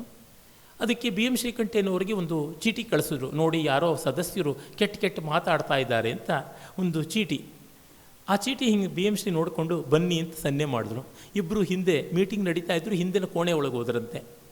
ದಯವಿಟ್ಟು ಇದನ್ನು ತೋಡಿ ರಾಗದಲ್ಲಿ ಹಾಡಬೇಕು ಅಂತ ಅಪ್ಪಣೆ ಕೊಡಿಸಿದ್ದೀರಿ ಹೇಳಿ ಹಿಂದರಂತೆ. ಒಂದು ಕಂದ ಪದ್ಯ ಬರೆದಿರು ಡಿ ವಿ ಜಿ, ಆಶು ಕವಿತೆ. ಗೋಳಂ ಪೈಕೊಳ್ಳುವ ನೀ ಸೂಳೆಯ ಮಗನೇತಕ್ಕಿಂತ ಸುಜನರ ನಕಟ ಕೋಳಿಯ ಕೂಗೇಂ ಕಾವ್ಯಂ ಬೋಳಿಯ ತಲೆಯೊಂದು ರಾತ್ರಿಯೊಳು ತುರುಬಹುದೇಂ ಅಂತ. ಈ ಸುಜನರನ್ನ ಇವನು ಪಾಪಿಷ್ಟ ಇಂಥವನು ಅಲ್ಲಿ 2 ಚುಕ್ಕೆ ಹಾಕಿದ್ದಾರೆ. ಸೂಳೆಯ ಮಗನ ಸೂವನಕ್ಕೆ ಚುಕ್ಕೆ ಹಾಕ್ಬಿಟ್ಟು ಒಳ್ಳೆಯ ಮಗನ ಏತಕ್ಕಿಂತು ಸುಜನರ ನಕಟ ಕೋಳಿಯ ಕೂಗೇಂ ಕಾವ್ಯಂ. ಕೋಳಿ ಕೂಗಿದ್ರೆ ಕಾವ್ಯ ಆಗತ್ಯ? ತಲೆ ಬೋಡಾಗಿರೋರಿಗೆ 2ನೇ ದಿವಸವೇ ತಲೆ ಕೂದಲು ಬೆಳೆದು ಬಿಡುತ್ತಾ? ಇಲ್ಲ, ಇವನ ಅಲಿಗೇಷನ್ಸ್ ತಪ್ಪು ಅಂತ. ಈ ಥರದ ಲಘುವಾದ ಮಾತುಗಳು ಉಂಟು. ಒಮ್ಮೆ ಕನ್ನಡ ಸಾಹಿತ್ಯ ಪರಿಷತ್ತಿನ ಪಂಡಿತರಲ್ಲಿ ಒಬ್ಬರು ಕಡಬದ ನಂಜುಂಡಿ ಶಾಸ್ತ್ರಿಗಳು ಅಂತ, ಅವರ ಹತ್ರಕ್ಕೆ ಯಾರೋ ಒಬ್ಬರು ಒಂದು ಪುಸ್ತಕ ತೊಗೊಂಡೋಗಿಟ್ರಂತೆ. ನೋಡಿದ ತಕ್ಷಣ ಆಗೋಗಿದೆಯಲ್ಲಪ್ಪ ಇದು, ಆಗೋಗಿದೆಯಲ್ಲ ಅಂದ್ರಂತೆ. ಏನದು ಅಂತಂದರೆ ಸುಭಾಷಿತ ಮಂಜರಿ ಎನ್ನುವ ಪುಸ್ತಕ. ಸುಭಾಷಿತ ಮಂಜರಿ ಅಂದರೆ ಏನು? ಮಂಜರಿ ಅಂದರೆ ಹೂವಿನ ಗುಚ್ಛ, ಫ್ಲವರ್ ಬೊಕ್ಕೆ. ಸುಭಾಷಿತಗಳೆನ್ನುವ ಹೂಗಳ ಗುಚ್ಛವನ್ನು ಮಾಡಿದ್ದೀವಿ, ಅನುವಾದ ಮಾಡಿ ಕನ್ನಡದಲ್ಲಿ ಪುಸ್ತಕ ಮಾಡಿದ್ದೀವಿ, ಅಥವಾ ಹಳಗನ್ನಡದ ಪದ್ಯಗಳ ಸಂಗ್ರಹ ಅಂತ. ಆದರೆ ಇವರು ವಿನೋದ ಮಾಡಿದ್ದೇನು? ಸುಭಾಷಿತ ಮಂ ಜರಿ, ಸುಭಾಷಿತವನ್ನು ಬೈ. ಎಷ್ಟೋ ಜನ ಮಾಡಿದ್ದಾರೆ ಆ ಕೆಲಸ, ಒಳ್ಳೆಯದನ್ನು ಬೈದಿದ್ದಾರೆ ಅಂತಂದ್ರಂತೆ. ಇನ್ನೊಮ್ಮೆ ತೋಗರೆ ನಂಜುಂಡಿ ಶಾಸ್ತ್ರಿಗಳು ಅಂತ ಮತ್ತೊಬ್ಬರು ಅದೇ ಪರಿಷತ್ತಿನ ಪಂಡಿತರು. ನೋಡಪ್ಪ, ಆಧುನಿಕ ಕನ್ನಡ ಏನೇನಾಗ್ಬಿಟ್ಟಿದೆ, ಹೊಸ ಕವಿತೆಯಲ್ಲಿ ಪಾಂಡಿತ್ಯವಿಲ್ಲ, ಆ ಹಳಗನ್ನಡದ ಜರ್ಬು ವೈಭವ ಇಲ್ಲ. ಇಲ್ಲಿ ನೋಡು ಗಣಪನ, ಅಲ್ಲಿ ನೋಡು ಹೆಗ್ಗಣ, ಇದು ಕವಿತ್ವ ಆಗಿಬಿಟ್ಟಿದೆ. ನೋಡಿ ಹೇಗಿರಬೇಕು ಪದ್ಯ ಅಂದರೆ ಅಂತ ಜಗನ್ನಾಥ ಪಂಡಿತರಾಜನ ಸುಧಾಲಹರಿಯಿಂದ ಯಾಸೂತೆ ಸರ್ವಭೂತೇಶ್ವನುದಿನ ಮುದಯಂ ಚೇತನಾಯ ವಿಲಾಸಂ ಯಾಂತಿ ಸಾಯಂ ನಿಖಾಯಂ ಜಲನಿಧಿ ಜಠರೇ ಸಂಜರೀ ಹರ್ತಿ ಸದ್ಯ ಅತ್ಯರ್ಥಂ ವರ್ಧಯಂತಿ ಮಣಿಗಣ ಸುಷಮಾ ಸಂಪದಂ ಸರ್ವ ಸಾನೋ ಭಾನೋ ಕೃಶಾನೋ ನಯನ ಸರಣಿತೋ ದೂರತೋ ಜಾತು ಯಾತು ಅಂತ. ಏನು ಅರ್ಥ ಆಗದೆ ಇದ್ರೂ ಕಿವಿಯಿಂದ ಕೇಳಿದ್ರೇ ಕಿವಿಯಂ ಜಕ್ಕುಲಿಸುವಂತೆ ಅಂತ ಹೇಳ್ತಾರಲ್ಲ ಹಾಗೆ. ಈ ರೀತಿಯಾದ ಪಂಡಿತರ ಜೊತೆ ವಿನೋದನೂ ಮಾಡ್ತಾಯಿದ್ರು. ಹೀಗೆ ಡಿ ವಿ ಜಿಯವರ ಜ್ಞಾಪಕ ಚಿತ್ರಶಾಲೆ ಒಂದು ದೊಡ್ಡ ಪ್ರಪಂಚ, ಒಂದು ದೊಡ್ಡ ವಿಶ್ವ. ಇಷ್ಟನ್ನೂ ತಂದು ಕೊಡ್ತಕ್ಕಂಥದ್ದು ಎಂತೆಲ್ಲ ವ್ಯಕ್ತಿಗಳಿದ್ದರು. ನಮ್ಮಂಥವ್ರ ಬದುಕಿನಲ್ಲಿ ತುಂಬ ದೊಡ್ಡ ವೈವಿಧ್ಯದ ಜನ ಸೇರೋಲ್ಲ. ಈಗಂತೂ ಫೇಸ್ಬುಕ್ಕು, ವಾಟ್ಸಪ್ಪು, ಇನ್ಸ್ಟಾಗ್ರಾಮ್ಗಳ ಕಾಲದಲ್ಲಿ ಯಾರೂ ನಮ್ಮ ಜೊತೆ ಬೆರೆಯೋಲ್ಲ. ಎಲ್ಲರದು ವರ್ಚುವಲ್ಲು, ರೀಲ್ ಅಷ್ಟೇ. ನಮ್ಮ ಕಾಲೇಜುಗಳಲ್ಲೆಲ್ಲ ವಿದ್ಯಾರ್ಥಿಗಳು ಅವ್ನು ರೀಲ್ ಬಿಡ್ತಾನೆ ಕಾಣು ಅಂತಿದ್ರು ಸುಳ್ಳು ಹೇಳೋದಕ್ಕೆ, ಹಾಗಾಗಿದೆ. ಅವ್ರಿಗೆ ನೋಡಿ ಆ ಸಂಪುಟಗಳು ನೋಡಿದ್ರೆ ಗೊತ್ತಾಗುತ್ತೆ. ಸಾಹಿತಿ, ಸಜ್ಜನ, ಸಾರ್ವಜನಿಕರು. ಸಾಹಿತಿಗಳು, ಸಜ್ಜನರು, ಸಾರ್ವಜನಿಕರು, ಮೆನ್ ಆಫ್ ಪಬ್ಲಿಕ್ ಇಂಟ್ರೆಸ್ಟ್ ಅಂತೀವಲ್ಲ, ಪಬ್ಲಿಕ್ ಇಂಟೆಲೆಕ್ಟ್ ಅಂತೀವಲ್ಲ, ಆ ಥರದವರು. ಆಮೇಲೆ 2ನೇ ಸಂಪುಟ ಕಲೋಪಾಸಕರು. ಎಂತೆಂಥ ಕಲಾವಿದರ ಬಗ್ಗೆ ಹೇಳಿದ್ದಾರೆ. ಅಲ್ಲಿ ನೋಡಿ, ನಮ್ಮ ತ್ಯಾಗರಾಜರ ಸಮಾಧಿಗೆ ಒಂದು ದೇವಸ್ಥಾನ ಕಟ್ಟಿ ಅದನ್ನು ಜೀರ್ಣೋದ್ಧಾರ ಮಾಡಿ ಹುಡುಕಿ ದೊಡ್ಡ ಕೆಲಸ ಮಾಡಿದ ಮಹಾ ಸಾಧ್ವೀಮಣಿ ನಮ್ಮ ಬೆಂಗಳೂರು ನಾಗರತ್ನಂನವರು. ಅವರ ಬಗೆಗೆ ವಿ ಶ್ರೀರಾಮನ್ನವರು ನಾಗರತ್ನಮ್ಮ ದ ಸೈಂಟ್ ದೇವದಾಸಿ ಅಂತ ಒಂದು ಪುಸ್ತಕ ಬರೆದಿದ್ದಾರೆ ಇಂಗ್ಲೀಷ್ನಲ್ಲಿ. ತುಂಬ ಸೊಗಸಾದ ಪುಸ್ತಕ. ಕನ್ನಡದಲ್ಲಿ ಮಲಯೂರು ಸ್ವಾಮಿ ಅನ್ನೋರು ಕಪಿಲೆ ಹರಿದಳು ಕಡಲಿಗೆ ಅಂತ ಅದರ ಆಧಾರದ ಮೇಲೆ ಒಂದು ಒಳ್ಳೆ ಕಾದಂಬರಿ ತರಹ ರೂಪನೂ ಮಾಡಿದ್ದಾರೆ. ಮತ್ತು ಅದನ್ನು ರಂಗಕ್ಕೂ ಕೂಡ ತಂದಿದ್ದಾರೆ. ನಮ್ಮ ಇವರು ನಾಗಾಭರಣ ಅವರೇನೇ ಒಂದು ರೂಪಕವಾಗಿಯೂ ಮಾಡಿದ್ರು. ನಾನು ನೋಡಿದ್ದೀನಿ ಅದನ್ನು. ಬೆಂಗಳೂರು ನಾಗರತ್ನಂನವರು ಅವರು ರಾಜದಾಸಿ ಕುಲದವರು. ಅಂದರೆ ಅದು ಒಂದು ಪಾರಂಪರಿಕವಾಗಿ ಬಂದಂಥ ಒಂದು ವೃತ್ತಿ. ಅದಕ್ಕೆ ನಚ್ಚಿಕೊಂಡಿದ್ದವರು, ನಂಜನಗೂಡಿಂದ ಬಂದವರು. ವಿದ್ಯಾಸುಂದರಿ ಅಂತ ಅವರಿಗೆ ಬೆರೆದಿತ್ತು. ಸಂಸ್ಕೃತ, ಕನ್ನಡ, ತೆಲುಗು, ತಮಿಳು ಎಲ್ಲ ಭಾಷೆನೂ ಕಲಿತಿದ್ರು. ಅವರು ತಮಿಳುನಾಡಲ್ಲಿ ಆಗ ದೊಡ್ಡ ಸಂಗೀತಗಾರ್ತಿಯಾಗಿ ಹೆಸರು ಪಡೆದರು. ಅವರು ಇಡೀ ಸಂಗೀತಗಾರರು ಎಲ್ಲರಿಗಿಂತ ಹೆಚ್ಚಿನ ಟ್ಯಾಕ್ಸ್ ಕೊಡ್ತಾ ಇದ್ರಂತೆ, ಸಂಪಾದನೆಗೆ ಇನ್ಕಮ್ ಟ್ಯಾಕ್ಸ್. ಆ ರೀತಿಯಲ್ಲಿತ್ತು. ಅವರ ಬೆಳ್ಳಿ ಸಾಮಗ್ರಿ, ಒಡವೆಗಳು, ರತ್ನಗಳು, ವಜ್ರಗಳು ಅಷ್ಟು ಕೋಲಾಹಲವಾಗಿತ್ತು. ಎಲ್ಲವನ್ನೂ ಬಿಟ್ಟರು ಕೊನೆಗೆ. ಅವರ ಮುಪ್ಪಿನ ಕಾಲದಲ್ಲಿ ಡಿ ವಿ ಜಿ ಅವ್ರಿಗೆ ಚೆನ್ನಾಗಿ ಬಳಕೆ ಇತ್ತು. ಅವರು ಹಾಸಿಗೆ ಹಿಡಿದು ಮಲಗಿದ್ರಂತೆ. ತಮ್ಮ ಬದುಕಿನ ಬಗ್ಗೆ ಹೇಳ್ಕೋತಾರೆ ನಾಗರತ್ನಂನವರು. ಹೆಸರಿಟ್ಟಿದ್ದು ನಾಗರತ್ನ, ಆಮೇಲಾಗಿದ್ದು ಭೋಗರತ್ನ, ಈಗ ನೋಡಿದ್ರೆ ನಾನು ರೋಗರತ್ನ ಅಂದ್ರಂತೆ. ಅಮ್ಮ, ಇನ್ನೂ 2 ರತ್ನ ಇದೆ, ನೀವು ಅದನ್ನು ಮರೀಬೇಡಿ. ನಿಮ್ಮ ಆರಾಧ್ಯ ದೈವ ತ್ಯಾಗರಾಜರು ಪಂಚರತ್ನ ನಿರ್ಮಾಣ ಮಾಡಿದ್ದಾರೆ ಅಂತ ಡಿ ವಿ ಜಿ ಹೇಳಿದ್ರಂತೆ. ಏನಪ್ಪ ಅದು ಅಂದರೆ, ಭೋಗ ರೋಗ ಶರೀರಕ್ಕೆ ಅಂಟಿದ್ದು ಹೊರಟೋಗುತ್ತೆ, ಆದರೆ ಶಾಶ್ವತವಾಗಿ ಉಳಿಯೋದು ನಿಮ್ಮ ತ್ಯಾಗರತ್ನ, ನಿಮ್ಮ ರಾಗರತ್ನ ಅಂತಂದ್ರಂತೆ. ಸ್ವಾಮಿ, ಈ ಮಾತು ನಿಮ್ಮಲ್ಲಿಯೇ ಇಟ್ಟುಕೊಳ್ಳಿ ಅಂತ ಅಂದರಂತೆ. ಅವರು ತ್ಯಾಗರಾಜರ ಸಮಾಧಿಗಾಗಿ ಹಣ ಸಂಗ್ರಹ ಮಾಡ್ತಾ ಇದ್ದಾಗ ಡಿ ವಿ ಜಿ ಅವರಿಗೆ ನೆರವನ್ನೆಲ್ಲ ಕೊಟ್ಟಿದ್ದರು. ಡಿ ವಿ ಜಿಯವರಿಗೆ ರಾಜಕೀಯ ದೃಷ್ಟಿಯಿಂದ ಅವರಿಗೆ ವಿರೋಧ ಪಕ್ಷದಲ್ಲಿದ್ದಂಥವರು ರಾಮಸ್ವಾಮಿ ಉದಲಿಯಾರ್, ಅವರು ಮೈಸೂರು ದಿವಾನರಾಗಿದ್ದರು. ಆದರೂ ನಾಗರತ್ನಮ್ಮ ಅವ್ರ ಕೇಸ್ ಅಂತ ಡಿ ವಿ ಜಿ ಅವರ ಹತ್ರಕ್ಕೆ ಹೋದರು. ರಾಮಸ್ವಾಮಿ ಮುದಲಿಯಾರ್ ಅವರು ದೊಡ್ಡವರು, ತಮ್ಮ ವಿರೋಧ ಪಕ್ಷದವರು ಅಂತ ಡಿ ವಿ ಜಿ ಕಡೆಯಿಂದ ಬಂದಂಥ ರೆಕಮೆಂಡೇಷನ್ ಅಂತ ಅದನ್ನು ನಿರಾಕರಿಸಲಿಲ್ಲ, ಸಹಾಯ ಮಾಡಿದ್ರು. ಆ ಕಾಲದ ರಾಜಕೀಯ ವಿರೋಧಗಳು ಕೂಡ ದೊಡ್ಡ ರೀತಿಯಲ್ಲಿ ಇರ್ತಾ ಇದ್ವು. They had greater virtue even in fighting. ಅದು ದೊಡ್ಡ ವಿಷಯ. ಇಂಥದ್ದು ಕಲೋಪಾಸಕರಲ್ಲಿ ಬರ್ತದೆ. ಒಬ್ಬರು ವೆಂಕೋಬರಾಯರು ಅಂತ ಒಬ್ಬರು ಬರ್ತಾರೆ ಅಲ್ಲಿ. ಆ ವೆಂಕೋಬರಾಯರು ಪಾಪ ಆ ಕಾಲದಲ್ಲಿ ಶ್ರೀಕೃಷ್ಣ ಜಯಂತಿ, ಶ್ರೀರಾಮನವಮಿ ಈ ಥರದ್ದೆಲ್ಲ ಮಾಡಿ ಸಂಗೀತ ಕಾರ್ಯಕ್ರಮಗಳನ್ನು ಏರ್ಪಾಡು ಮಾಡ್ತಾಯಿದ್ರು. ವೀಣೆ ಶೇಷಣ್ಣನವರು ಮತ್ತು ಬಿಡಾರಂ ಕೃಷ್ಣಪ್ಪನವರು ಇಂಥ ದೊಡ್ಡ ದೊಡ್ಡ ಕಲಾವಿದರು ಮೈಸೂರಿನಲ್ಲಿ ಮಾಡ್ತಾಯಿದ್ರು. ಇವರು ವೆಂಕೋಬರಾಯರು ಅದೆಲ್ಲ ದೊಡ್ಡ ದೇವರುಗಳ ಕಥೆ ಆಯಿತು. ಶ್ರೀಕೃಷ್ಣ, ಶ್ರೀರಾಮ ದೊಡ್ಡ ದೊಡ್ಡ ಸಂಗೀತಗಾರರು ಮಾಡ್ತಾರೆ, ನಾನು ಬಡವ, ನಾನು ಆ ಜಯಂತಿಗಳು ಮಾಡಿ ಸಂಗೀತ ಮಾಡಿಸೋಕ್ಕಾಗೋಲ್ಲ. ಆ ಕಾಲದಲ್ಲಿ ನಾನು ಒಂದು ರಾಮನವಮಿನಲ್ಲಿ ಮಾಡ್ತೀನಿ ಅಂದರೆ ತುಂಬ ಸಂಗೀತಗಾರರು ಬಹಳ ಬ್ಯುಸಿಯಾಗಿರ್ತಾರೆ. ಆಗ ನನಗೆ ಸಿಗೋದು ಕಷ್ಟ, ತುಂಬ ದುಬಾರಿ ಆಗುತ್ತೆ. ನಾನು ವಾಮನನ ಜಯಂತಿ ಮಾಡ್ತೀನಿ ಅಂದರೆ ವಾಮನ ಜಯಂತಿಗೆ ಯಾರೂ ಸ್ಪರ್ಧೆ ಇಲ್ಲ, ವಾಮನ ಕುಳ್ಳ ಬೇರೆ, ನಾನು ವಾಮನ ಆ ತರಹ ಅಂತ ಹೇಳ್ಬಿಟ್ಟು ವಾಮನ ಜಯಂತಿ ಮಾಡ್ತಿದ್ದಂತೆ. ಆದರೆ ಅವರಿಗೆ ಸಂಗೀತದ ಪಾಂಡಿತ್ಯ ಎಷ್ಟಿತ್ತು ಅಂದರೆ ಎಲ್ಲರಿಗೂ ಸಂಗೀತಗಾರರಿಗೆ ಕಚೇರಿನಲ್ಲಿ ವೆಂಕೋಬರಾಯರು ಬಂದಿದ್ದಾರಾ ಅಂತ ಮೊದಲು ವಿಚಾರಿಸ್ಕೊಳ್ಳೋರಂತೆ. ಯಾಕೆ ಅಂದರೆ ಒಂದು ಸಣ್ಣ ತಪ್ಪಾದರೂ ಎದ್ದು ನಿಂತು ಆಕ್ಷೇಪ ಮಾಡ್ತಿದ್ದಂತೆ, ಆ ಭಯ. ಜೊತೆಗೆ ಆ ವೆಂಕೋಬರಾಯರಿಗಿಂತ ದೊಡ್ಡ ರಸಿಕರು ಯಾರೂ ಇಲ್ಲ, ಅವರಷ್ಟು ಚೆನ್ನಾಗಿ ಸಂಗೀತ ಆಸ್ವಾದ ಮಾಡೋರು ಯಾರೂ ಇಲ್ಲ ಅಂತ. ವೀಣೆ ಶೇಷಣ್ಣನವ್ರ ಬಗ್ಗೆ ಬರೀತಾರೆ. ಶೇಷಣ್ಣನವ್ರಿಗಿಂತ ಪ್ರಜ್ಞಾವಂತರು ಯಾರೂ ಇಲ್ಲ. ಅದಕ್ಕೆ ಭಯ ಎಲ್ರಿಗೂ, ಅವ್ರು ಮೆಚ್ಚಾರೋ ಇಲ್ಲವೋ ಅಂತ. ಆದರೆ ಒಂದು ಒಳ್ಳೆಯ ಸಂಗತಿ ಬಂದರೆ ಮೊದಲು ಭಲೆ, ಮೊದಲು ಆಹಾ, ಮೊದಲು ಭೇಷ್ ಅವರು ಶೇಷಣ್ಣನವ್ರ ಬಾಯಿಂದ ಬರ್ತಿತ್ತು ಅಂತ. ಈ ರೀತಿಯಾದ ಎಷ್ಟೋ ಚಿತ್ರಣಗಳನ್ನು ಕೊಡ್ತಾರೆ. ಬೆಂಗಳೂರಿನಲ್ಲಿ ಆಗ ಅನಂತಶಾಸ್ತ್ರಿಗಳು ಅಂತ ದೊಡ್ಡ ಗಾಯಕರಿದ್ದರು. ಒಳ್ಳೆ ಜರ್ಬಾದ ಪ್ರೌಢವಾದಂಥ ಗಾಯನ. ಅವ್ರನ್ನ ಸ್ವರಸಿಂಹ ಕುಟ್ಟಿ ಅಂತ ತಮಿಳುನಾಡೋರು ಬೆರೆದು ಕೊಟ್ಟಿದ್ರಂತೆ. ಅವರು ಆ ರೀತಿಯಾದಂಥ ವಾಕ್ಕು ಶಕ್ತಿ ಅವರಿಗಿತ್ತು. ಅವರ ಗುರುಗಳು, ಅವರಿಗೆ ಪಾಠ ಕಲಿಸಿದ ಗುರುಗಳು ಮಹಾವಿದ್ವಾಂಸರಾಗಿದ್ದಂತಹ ಕೆ.ಎ. ಕೃಷ್ಣಸ್ವಾಮಿ ಅಯ್ಯರ್. ಅವ್ರು ನೋಡೋದಕ್ಕೆ ಹೈಸ್ಕೂಲ್ ಮೇಷ್ಟ್ರು. ವೇದಾಂತಕ್ಕೆ ಒಂದು ನಿಜವಾದ ಯೋಗ್ಯತೆ ತಂದುಕೊಟ್ಟವರು ಅಂತಂದರೆ ಅವರೇ. ಎಲ್ರಿಗೂ ಹೊಳೆನರಸೀಪುರದ ಸ್ವಾಮಿಗಳ ಹೆಸರು ಗೊತ್ತಿರುತ್ತೆ. ಸಚ್ಚಿದಾನಂದೇಂದ್ರ ಸರಸ್ವತಿ ಸ್ವಾಮಿಗಳು ಅವರಿಗೆ ವಿದ್ಯಾಗುರುಗಳಾಗಿದ್ದವರು. ಅವರಿಗೆ ಶಂಕರ ಭಗವತ್ಪಾದರ ಭಾಷ್ಯಗಳ ನಿಜವಾದ ಸ್ವಾರಸ್ಯವನ್ನು ತೋರಿಸಿಕೊಟ್ಟವರು. ಅವರ ಶಿಷ್ಯರು ನಮ್ಮ ಈ ಅನಂತಶಾಸ್ತ್ರಿಗಳು. ಅವರು ಕೃಷ್ಣಸ್ವಾಮಿಯರವರು ಕನ್ನಡ, ಇಂಗ್ಲೀಷ್ ತುಂಬ ಚೆನ್ನಾಗಿ ಬರ್ತಿತ್ತು, ಸಂಸ್ಕೃತ ಎಲ್ಲ ಬರ್ತಾಯಿತ್ತು, ತಮಿಳು ಅವ್ರ ಮಾತೃಭಾಷೆ. ಅವರು ವೈಲಿನ್ನು ನುಡಿಸ್ಕೋತಾ ಇದ್ರು. ಒಂದು ದಿವಸ ವೈಲಿನ್ ನುಡಿಸ್ಕೊಳ್ತಾ, ಅವ್ರು ಎಂಥ ವೈಲಿನ್ ಅಂದರೆ ಕಚೇರಿ ವೈಲಿನ್ನಲ್ಲ, ತಮ್ಮ ಸಂತೋಷಕ್ಕೆ ತಾವು ನುಡಿಸ್ಕೋತಾ ಇದ್ರಂತೆ. ಡಿ ವಿ ಜಿ ಬರೀತಾರೆ, ಕೃಷ್ಣಸ್ವಾಮಿ ಅಯ್ಯರವರಿಗೆ ತುಂಬ ವಿಸ್ತಾರವಾದ ಕಚೇರಿ ನುಡಿಸುವಂಥ ಮನಸ್ಸು ಇರಲಿಲ್ಲ ಅವರಿಗೆ. ಕಾವೇರಿಪಟ್ಟಣಂ ಅಂದರೆ ಶಿಲಪ್ಪಧಿಕಾರಂ ಕಾವ್ಯ ನಡೆದ ಜಾಗ, ಅಲ್ಲಿಂದ ಅವರು ಬಂದವರು. ನಿಮಗೆ ನೃತ್ಯದ ಜಗತ್ತು ಗೊತ್ತಿದ್ದರೆ ಕಲಾನಿಧಿ ನಾರಾಯಣ್ ಅಂತ ಪದ್ಮಭೂಷಣ ಪಡೆದಂಥ ದೊಡ್ಡ ನಾಟ್ಯ ಗುರು ಇದ್ದರು ಹಲವು ವರ್ಷಗಳ ಕೆಳಗೆ. ಅವರ ಅಜ್ಜ ಇವರು, ಕಲಾನಿಧಿ ಅಜ್ಜ ನಮ್ಮ ಕೆ ಎ ಕೃಷ್ಣಸ್ವಾಮಿ ಅಯ್ಯರು.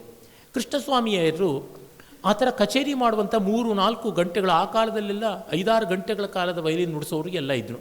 ಹಾಗಲ್ಲ, ಒಂದು ರಾಗದ ಎಲ್ಲವನ್ನೂ ಖಾಲಿ ಮಾಡಿಬಿಡ್ಬೇಕು ಅಂತಲ್ಲ, ಆ ರಾಗದ ಬೆಸ್ಟ್ ಯಾವುದಿದೆ, ರಸಘನವಾದ ಭಾವಗಳು ಅಂತ ಡಿ ವಿ ಜಿ ಬರೀತಾರೆ. ರಸ ಹರಿಯೋದು, ಘನ ಬೇರೆ, ಅದು ಘನೀಕೃತವಾಗುವುದು. ರಸವೇ ಘನೀಭವಿಸಿದಂಥ ಬೆಸ್ಟ್ ಕ್ರಿಸ್ಟಲೈಸ್ಡ್ ಬ್ಯೂಟಿಫುಲ್ ಚಾಯ್ಸಿಯೆಸ್ಟ್ ಥಿಂಗ್ಸ್ ಇದೆಯಲ್ಲ, ಅವನ್ನು ಹುಡುಕಿಟ್ಟುಕೊಂಡು ಆ ರಾಗದಲ್ಲಿ, ಅಂದರೆ ಆ ರಾಗ ಅಷ್ಟು ಸ್ಕ್ಯಾನ್ ಮಾಡಿರ್ತಾರೆ, ಮಾಡಿ ಬೆಸ್ಟ್ ಫಿಟ್ಟನ್ನು ನೋಡಿ ಅದನ್ನು ನುಡಿಸ್ಕೊಂಡು ಮತ್ತೆ ಮತ್ತೆ ನುಡಿಸ್ಕೊಂಡು ಸಂತೋಷ ಪಡೋರಂತೆ. ಒಂದು ದಿವಸ ಸಂಜೆ ಅವ್ರ ಮನೆಗೆ ಅನಂತಶಾಸ್ತ್ರಿಗಳು ಬಂದ್ರಂತೆ, ಡಿ ವಿ ಜಿಯವರು ಹೋಗಿದ್ದರಂತೆ. ಏನಪ್ಪ ಇವತ್ತು ಮನಸ್ಸು ಯಾಕೋ ಕೇದಾರಗೌಳದ ಕಡೆ ತಿರುಗಿದೆ ಎಂದ್ರಂತೆ. ಅಪ್ಪಣೆ ಆಗಬೇಕು ಗುರುಗಳೇಂದ್ರಂತೆ. ಆಗ ಮನೆಯಾಕೆ ಬಂದು ಸಂಧ್ಯಾವನ್ನೇ ಊಟ ಮಾಡಿಬಿಡಿ, ಆಮೇಲೆ ಸಂಗೀತ ತುಂಬ ಲೇಟ್ ಆಗುತ್ತೆ ಅಂದರು. ಬಂದವರೆಲ್ಲ ಊಟ ಮಾಡಿದ್ರು. ಆ ಕಾಲದಲ್ಲಿ ಹಾಗೆ ಯಾರ ಮನೆಗೂ ಯಾರು ಹೇಳಿಕೆ ಮೇಲೆ ಊಟಕ್ಕೆ ಹೋಗಬೇಕಾಗಿರಲಿಲ್ಲ, ಒಂದಷ್ಟು ಇದ್ದೇ ಇರ್ತಾಯಿತ್ತು ಮನೆಯಲ್ಲಿ, ಯಾರಿಗೂ ಪಂಚಭಕ್ಷ ಪರಮಾನ್ನ ಬೇಕಾಗಿರಲಿಲ್ಲ. ಇದ್ದದ್ದನ್ನು ತಿಂದರು, ಕೂತ್ಕೊಂಡ್ರು. 8 ಗಂಟೆಗೆ ಕೂತ್ಕೊಂಡ್ರೆ ರಾತ್ರಿ 11 ಗಂಟೆವರೆಗೂ ಅವರು ಒಂದೇ ಕೇದಾರಗೌಳ ರಾಗವನ್ನು ಹಾಡಿದ್ರಂತೆ. ಆಮೇಲೆ ಶಾಸ್ತ್ರಿಗಳ ಆ ಗಾನವನ್ನು ಕೇಳಿ ಕೃಷ್ಣಸ್ವಾಮಿಯರು ಆನಂದದಿಂದ ಅಪ್ಪಿಕೊಂಡು, ಏನಯ್ಯ ಇಷ್ಟು ಒಳ್ಳೆ ಸಂಗೀತ ಕೊಟ್ಬಿಟ್ಟೆ, ಈ ಹೊತ್ತಿನಲ್ಲಿ ಒಂದು ಹೂವಿನ ಹಾರ ಅಂದರೆ ಅಂಗಡಿ ಕೂಡ ತೆಗೆದಿಲ್ವಲ್ಲ, ಏನು ಮಾಡೋದು ಅಂತ ದೇವರ ಮಂದಾಸನದಿಂದ ತೆಗೆದು ಪೂಜೆ ಮಾಡಿದ ಹೂವನ್ನು ಕೊಟ್ಟರಂತೆ. ಗುರುಗಳೇ ಇದು ನನಗೆ ಅನುಗ್ರಹ ಅಂತ ಅವರು ಕಣ್ಣುಗೊತ್ಕೊಂಡ್ರಂತೆ. ಈ ಥರದ ಘಟನೆಗಳು ಎಷ್ಟು ಬರುತ್ತವೆ. ಒಬ್ಬ ಕಲಾವಿದ ಅಂದರೆ ಯಾವ ರೀತಿಯಾದದ್ದು. ಇನ್ನು ಅವರು 3ನೇ ಸಂಪುಟ ಸಾಹಿತ್ಯೋಪಾಸಕರು, ಅದ್ಭುತವಾದ ಸಂಪುಟ. ನಮ್ಮ ಕನ್ನಡ ಸಾಹಿತ್ಯ ಪರಿಷತ್ತಿನ ಕಟ್ಟಿದ ಮಹನೀಯರ ಚಿತ್ರಣ ಅಲ್ಲಿ ನಾವು ನೋಡ್ತೀವಿ. ಅಲ್ಲಿ ಬೆಳ್ಳಾವೆ ವೆಂಕಟನಾರಾಯಣಪ್ಪನವರು ಅಂತ. ನಿಮಗೆಲ್ಲ ಆಶ್ಚರ್ಯವಾಗಬಹುದು, ಹೆಮ್ಮೆಯೂ ಆಗುತ್ತೆ. ಇಡೀ ಭಾರತದಲ್ಲಿ ಮೊದಲು ವಿಜ್ಞಾನದ ಪತ್ರಿಕೆ ಪ್ರಾದೇಶಿಕ ಭಾಷೆಗಳಲ್ಲಿ ಬಂದಿದ್ದು ಕನ್ನಡದಲ್ಲಿ, ಅದು ಬೆಳ್ಳಾವಿಯವರು ಮಾಡಿದ್ದು.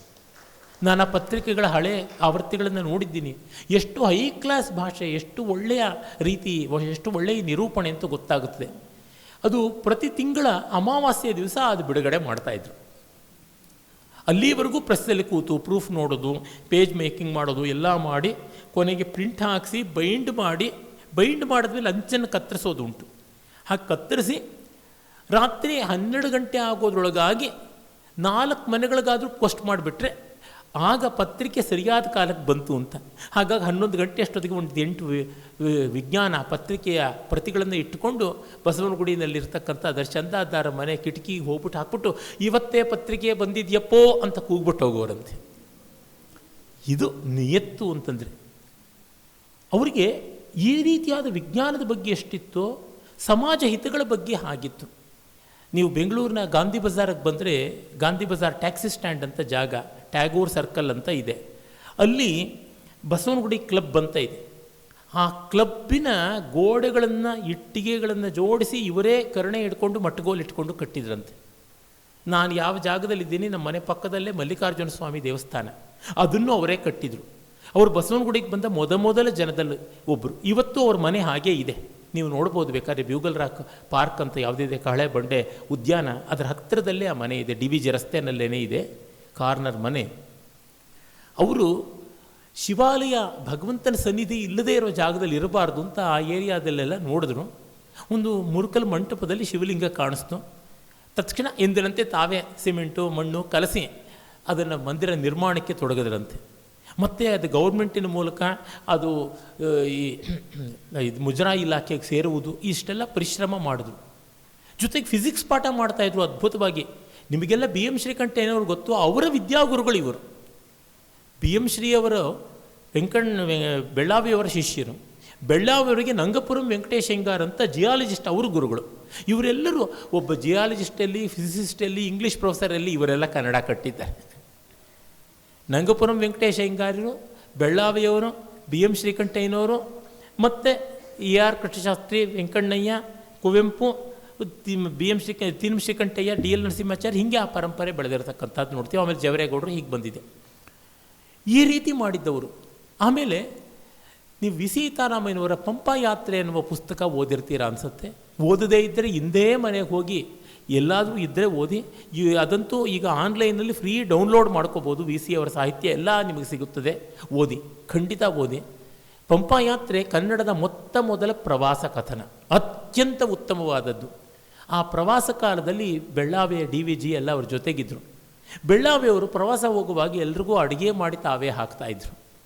ಮಸಿ ಪಾತ್ರೆಗಳನ್ನು ತೊಳಿತಾ ಇದ್ರಂತೆ. ವಯಸ್ಸಿನಿಂದ ಹಿರಿಯರು. ಅವರು ಕಾಫಿ ಕುಡಿತಾ ಇರಲಿಲ್ಲ, ಮನೇಲಿ ಕಾಫಿ ಗಿಡ ಹಾಕಿದ್ರು, ಬಂದವರು ಕಾಫಿ ಮಾಡಿಕೊಡೋರಂತೆ. ಈ ದೊಡ್ಡತನ ನೋಡಿ, ಎಷ್ಟು ದೊಡ್ಡವರು ಇವರೆಲ್ಲ ಅನಿಸುತ್ತೆ. ಈ ಬಗೆಯಾದಂಥದ್ದು ಅವರ ವ್ಯಕ್ತಿತ್ವ, ಅವರ ಮಡಿ, ಅವರ ನಚ್ಚು, ಅವ್ರ ನಸನಸೆ, ಅವ್ರ ಸ್ವಾವಲಂಬನೆ. ಎಂಥ ಸ್ವಾವಲಂಬನೆ ಅಂತಂದರೆ ಪೆನ್ನಿಗೆ ಬೇಕಾದ ಇಂಕನ್ನು ತಾವೇ ಮಾಡ್ಕೋತಾ ಇದ್ರಂತೆ. ಮತ್ತು ಕೋಟನ್ನು, ಬಟ್ಟೆನ ಎಲ್ಲ ಒಗೆಯೋಕ್ಕೆ ಹಾಕಿದ್ರೆ ಗುಂಡಿ ಒಡೆದೋಗ್ಬಿಡುತ್ತೆ, ಒಗೆಯೋ ಬಂಡ ಮೇಲೆ ಕುಕ್ಕಿ ಅಂತ ಗುಂಡಿನಷ್ಟು ಕತ್ತರಿಸಿಟ್ಕೊಂಡು ಮತ್ತೆ ತಿರ್ಗ ಹೊಲ್ಕೊಳ್ಳೋರಂತೆ ಅವರೇ. ಉಪ್ಪಿನಕಾಯಿ ಅವರು ಹಾಕೋರಂತೆ. ಉಪ್ಪಿನಕಾಯಿ ಹಾಕೋವಾಗ ಇಡಿಯಾಗಿ ಮಾವಿನಕಾಯೆಲ್ಲ ಹಾಕಿದ್ರೆ ಕೆಲವೊಮ್ಮೆ ಹುಳ ಬರುತ್ತೆ. ಅದಕ್ಕೆ ಮಾವಿನ ತೊಟ್ಟಿನ ಹತ್ರ ರಂಧ್ರ ಮಾಡಿ ಯಾವುದೋ ಒಂದು ಆಯುರ್ವೇದ ಔಷಧಿನ ಇಂಜೆಕ್ಟ್ ಮಾಡಿ ಹುಳ ಹಿಡಿಯದಂತೆ ಮಾಡ್ತಿದ್ರಂತೆ. ಏನದು? ಪಂಪ ಭಾರತವನ್ನು ಸಂಪಾದನೆ ಮಾಡಿಕೊಟ್ಟವರು ಇವರು ಸ್ವಾಮಿ. ಅಂದರೆ ಇವರು ಯಾವ ರೀತಿಯಲ್ಲಿ ಬಯಾಲಜಿ ಪಾಠ ಮಾಡ್ತಾಯಿದ್ರು. ಮಡಿ ಅಂದರೆ ಮಡಿಗೆ ಮಡಿ, ಶಾಸ್ತ್ರಕ್ಕೆ ಶಾಸ್ತ್ರ, ಪ್ರಾಮಾಣಿಕತೆಗೆ ಪ್ರಾಮಾಣಿಕತೆ. ಯಾವ ಮಟ್ಟದ ಮಡಿ ಅಂತಂದರೆ ಈ ದೇಹ ರಚನಾ ಭಾಗಗಳು ಎಲ್ಲ ಪಿಂಗಾಣಿಯಲ್ಲಿ ನಿರ್ಮಾಣವಾದಂಥ ಮಾಡೆಲ್ಸ್ ಇರ್ತಾಯಿದ್ವು. ಅವನು ತೋರಿಸ್ಬಿಟ್ಟು ಇದು ಪಿತ್ತಜನಕ, ಇದು ಮೇದೋಜೀರಕ, ಇದು ಸಣ್ಣ ಕರಳು, ಇದು ದೊಡ್ಡ ಕರಳು ಅಂತ ತೋರಿಸ್ಬೇಕು. ತೋರಿಸುವಾಗ ಇವರೊಂದು ಕೋಲಿಟ್ಕೊಂಡು ಆ ಕೋಲಿಂದ ತೋರಿಸೋರಂತೆ. ಆ ಕೋಲು ಅದಕ್ಕೆ ತಾಕ್ತಾ ಇರಬಾರ್ದು. ವಸ್ತುತ ಅದು ಪಿಂಗಾಣಿ, ಅದು ನಿಜವಾದ ಮನುಷ್ಯರ ಅಂಗೋಪಾಂಗ ಅಲ್ಲ.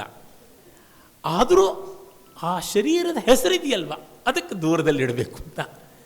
ಅಂದರೆ ಮಡಿ ಇರೋದು ಬೇರೆ, ಪ್ರಾಮಾಣಿಕತೆ ಬೇರೆ. ಚೆನ್ನಾಗಿ ಕಲಿಸಿದ್ರಂತೆ. ಅವರು ಕೈ ಕೆಳಗೆ ತಯಾರಾದರು, ಡಾಕ್ಟ್ರುಗಳಾದರು ಅಂತ DVG ಬರೀತಾರೆ. ಅಂದರೆ ಈ ಥರದ ವ್ಯಕ್ತಿಗಳನ್ನ ನಾವು ಎಲ್ಲಾದರೂ ನೋಡೋದಕ್ಕೆ ಸಾಧ್ಯವ, ಊಹೆ ಮಾಡ್ಕೊಳ್ಳೋಕ್ಕೆ ಸಾಧ್ಯವ, ಅಂಥದ್ದನ್ನೆಲ್ಲ ಬರೀತಾರೆ. ಇನ್ನು ವೆಂಕಣ್ಣಯ್ಯನವರು ಈ ದೇವಮಾನವ, ಅವರು ಅಂಥ ದೊಡ್ಡ ವ್ಯಕ್ತಿತ್ವ. ಅವರ ವ್ಯಕ್ತಿತ್ವದಲ್ಲಿ ಮತ್ತು AR ಕೃಷ್ಣಶಾಸ್ತ್ರಿಗಳು, ಅವರು ಉಜ್ವಲವಾದ ಪಾಂಡಿತ್ಯ, ಕ್ರಿಯಾಶೀಲತೆ, ಅನ್ಯೋನ್ಯ ಸಾಮರಸ್ಯ. ವೆಂಕಣ್ಣಯ್ಯನವರಿಗೆ ಸತ್ಕಾವ್ಯ, ಅಧ್ಯಾತ್ಮ ಎರಡೂ ನಾಗರ ಕಟ್ಟೆಯ ನಾಗರ ಹೆಣ್ಕೊಂಡಿರುತ್ತಲ್ಲ, ಹೀಗೆ ಆ ಥರ ಇರ್ತಿತ್ತು ಅಂತ DVG ಬರೀತಾರೆ. ಕ್ರಿಯಾಶೀಲತೆ ಕೃಷ್ಣಶಾಸ್ತ್ರಿಗಳದು. ವೆಂಕಣ್ಣಯ್ಯನವ್ರದ್ದು ಪ್ರೇರಣೆ, ಕನ್ನಡ ಕಟ್ಟುವಂಥದ್ದು. ಪ್ರಬುದ್ಧ ಕರ್ನಾಟಕ ಪತ್ರಿಕೆ ಶುರು ಮಾಡಿದರು ಇವರು, ನಮ್ಮ ಕೃಷ್ಣಶಾಸ್ತ್ರಿಗಳು. ಅದಕ್ಕೆ ಪ್ರೇರಣೆ ಕೊಡ್ತಾ ಇದ್ದವರು ವೆಂಕಣ್ಣಯ್ಯನವರು. ಹೇಗೆ ಅಂತಂದರೆ ಸೆಂಟ್ರಲ್ ಕಾಲೇಜಿನ ಕರ್ನಾಟಕ ಸಂಘ, ಇಲ್ಲಿ ಹೇಗೆ ಕರ್ನಾಟಕ ಸಂಘ ಎಲ್ಲ ಶುರುವಾಯಿತು, ಆ ಪ್ರೇರಣೆಯಿಂದಲೇ ಇದು ಆರಂಭವಾಗಿದ್ದು. ಸೆಂಟ್ರಲ್ ಕಾಲೇಜು ಕರ್ನಾಟಕ ಸಂಘ ಹಾಗೆ ಆರಂಭ ಮಾಡಿದ್ರು. ಮೊದಲ ಅಧ್ಯಕ್ಷರು ಬೆಳ್ಳಾವಿಯವರದಕ್ಕೆ, ಆಮೇಲೆ ಬಿ ಎಂ ಶ್ರೀಕಂಠಯ್ಯನವರು, ಮತ್ತು ನಾವು ಬೇರೆಯವರನ್ನ ನೋಡ್ತೀವಿ. ಇಲ್ಲಿ ನೋಡಿ ಸ್ವಾರಸ್ಯ ಏನಂದರೆ, ಈ ವೆಂಕಣ್ಣಯ್ಯನವರು ಪ್ರೇರಣೆ, ಒಂದು ಉತ್ಸವ ಆಗುತ್ತದೆ ಸೆಂಟ್ರಲ್ ಕಾಲೇಜಿನಲ್ಲಿ, ಒಂದು ಕನ್ನಡದ ಹಬ್ಬ, ನಾಡ ಹಬ್ಬ ಅಂತ ಆಗುತ್ತೆ. ಅಂದರೆ ಅಲ್ಲಿ ಒಂದು ಕಾಕಡ ಹೂವಿನ ಹಾರ ಹಾಕೋಣ ಅಂತ ನೋಡಿದ್ರೆ, ಕಾಕಡ ಹೂವಿನ ಹಾರ ನೋಡೋಕ್ಕೆ ಚೆನ್ನಾಗೇನೋ ಇರುತ್ತೆ, ಆದರೆ ಮಲ್ಲಿಗೆ ಹಾರ ಹಾಕಿದ್ರೆ ರಾಜಸ್ಥಾನ ಇದ್ದಂಗೆ ಇರುತ್ತೆ ಅನ್ನೋರಂತೆ ಸೂಚನೆ. ಹಾಗೆ ಓಹೋ ಎಲ್ರಿಗೂ ಆಮೇಲೆ ತಿಂಡಿ ಕೊಡೋದಕ್ಕೋಸ್ಕರ ಅವರೆಕಾಳು ಉಪ್ಪಿಟ್ಟು ತಯಾರಾಗ್ತಾ ಇದೆಯಾ, ತುಂಬ ಒಳ್ಳೆಯದು. ಆ ಉಪ್ಪಿಟ್ಟನ್ನು ಪಿಡಿಚೆ ಕಟ್ಟಿ ಆವಿಯಲ್ಲಿ ಬೇಯಿಸಿದ್ರೆ ಮತ್ತೂ ಚೆನ್ನಾಗಿರುತ್ತೆ. ಆ ಪಿಡಿಚೆನಲ್ಲಿ ಒಂದು ಸ್ವಲ್ಪ ಇದನ್ನು ಮೆಣಸಿನ ಕಾಳನ್ನು ಇಟ್ಟರೆ ಚೆನ್ನಾಗಿರುತ್ತೆ. ಓಹ್ ಕೋಸಂಬರಿ ನಡೀತಾ ಇದೆಯಾ, ಮಾವಿನ ಚೂರನ್ನು ಸ್ವಲ್ಪ ತುರಿದು ಹಾಕಿ ಇನ್ನೂ ಚೆನ್ನಾಗಿರುತ್ತೆ ಅಂತ. ಇವರು AR ಕೃಷ್ಣಶಾಸ್ತ್ರಿಗಳು ನೀನೆಲ್ಲ ಹೇಳೋದು ಮಾಡೋದೇನೂ ಇಲ್ಲ ಅಂತ ಬೈಯೋರು, ಆದರೆ ಅವರ ಸಲಹೆ ಚೆನ್ನಾಗಿರ್ತಿತ್ತು, ಅದು ನಡೆಸ್ತಾಯಿದ್ರು. ಹೀಗೆ ಈ ರೀತಿಯಲ್ಲಿ ಪ್ರೀತಿ ವಿಶ್ವಾಸಗಳಿಂದ ಅವರು ಅಶ್ವಿನಿ ದೇವತೆಗಳು ಅಂತ ಬರೀತಾರೆ ಮಾಸ್ತಿಯವರು ಇವರಿಬ್ಬರನ್ನ. ಅಂಥವರು ಚಿತ್ರಣ ಕೊಡ್ತಾರೆ.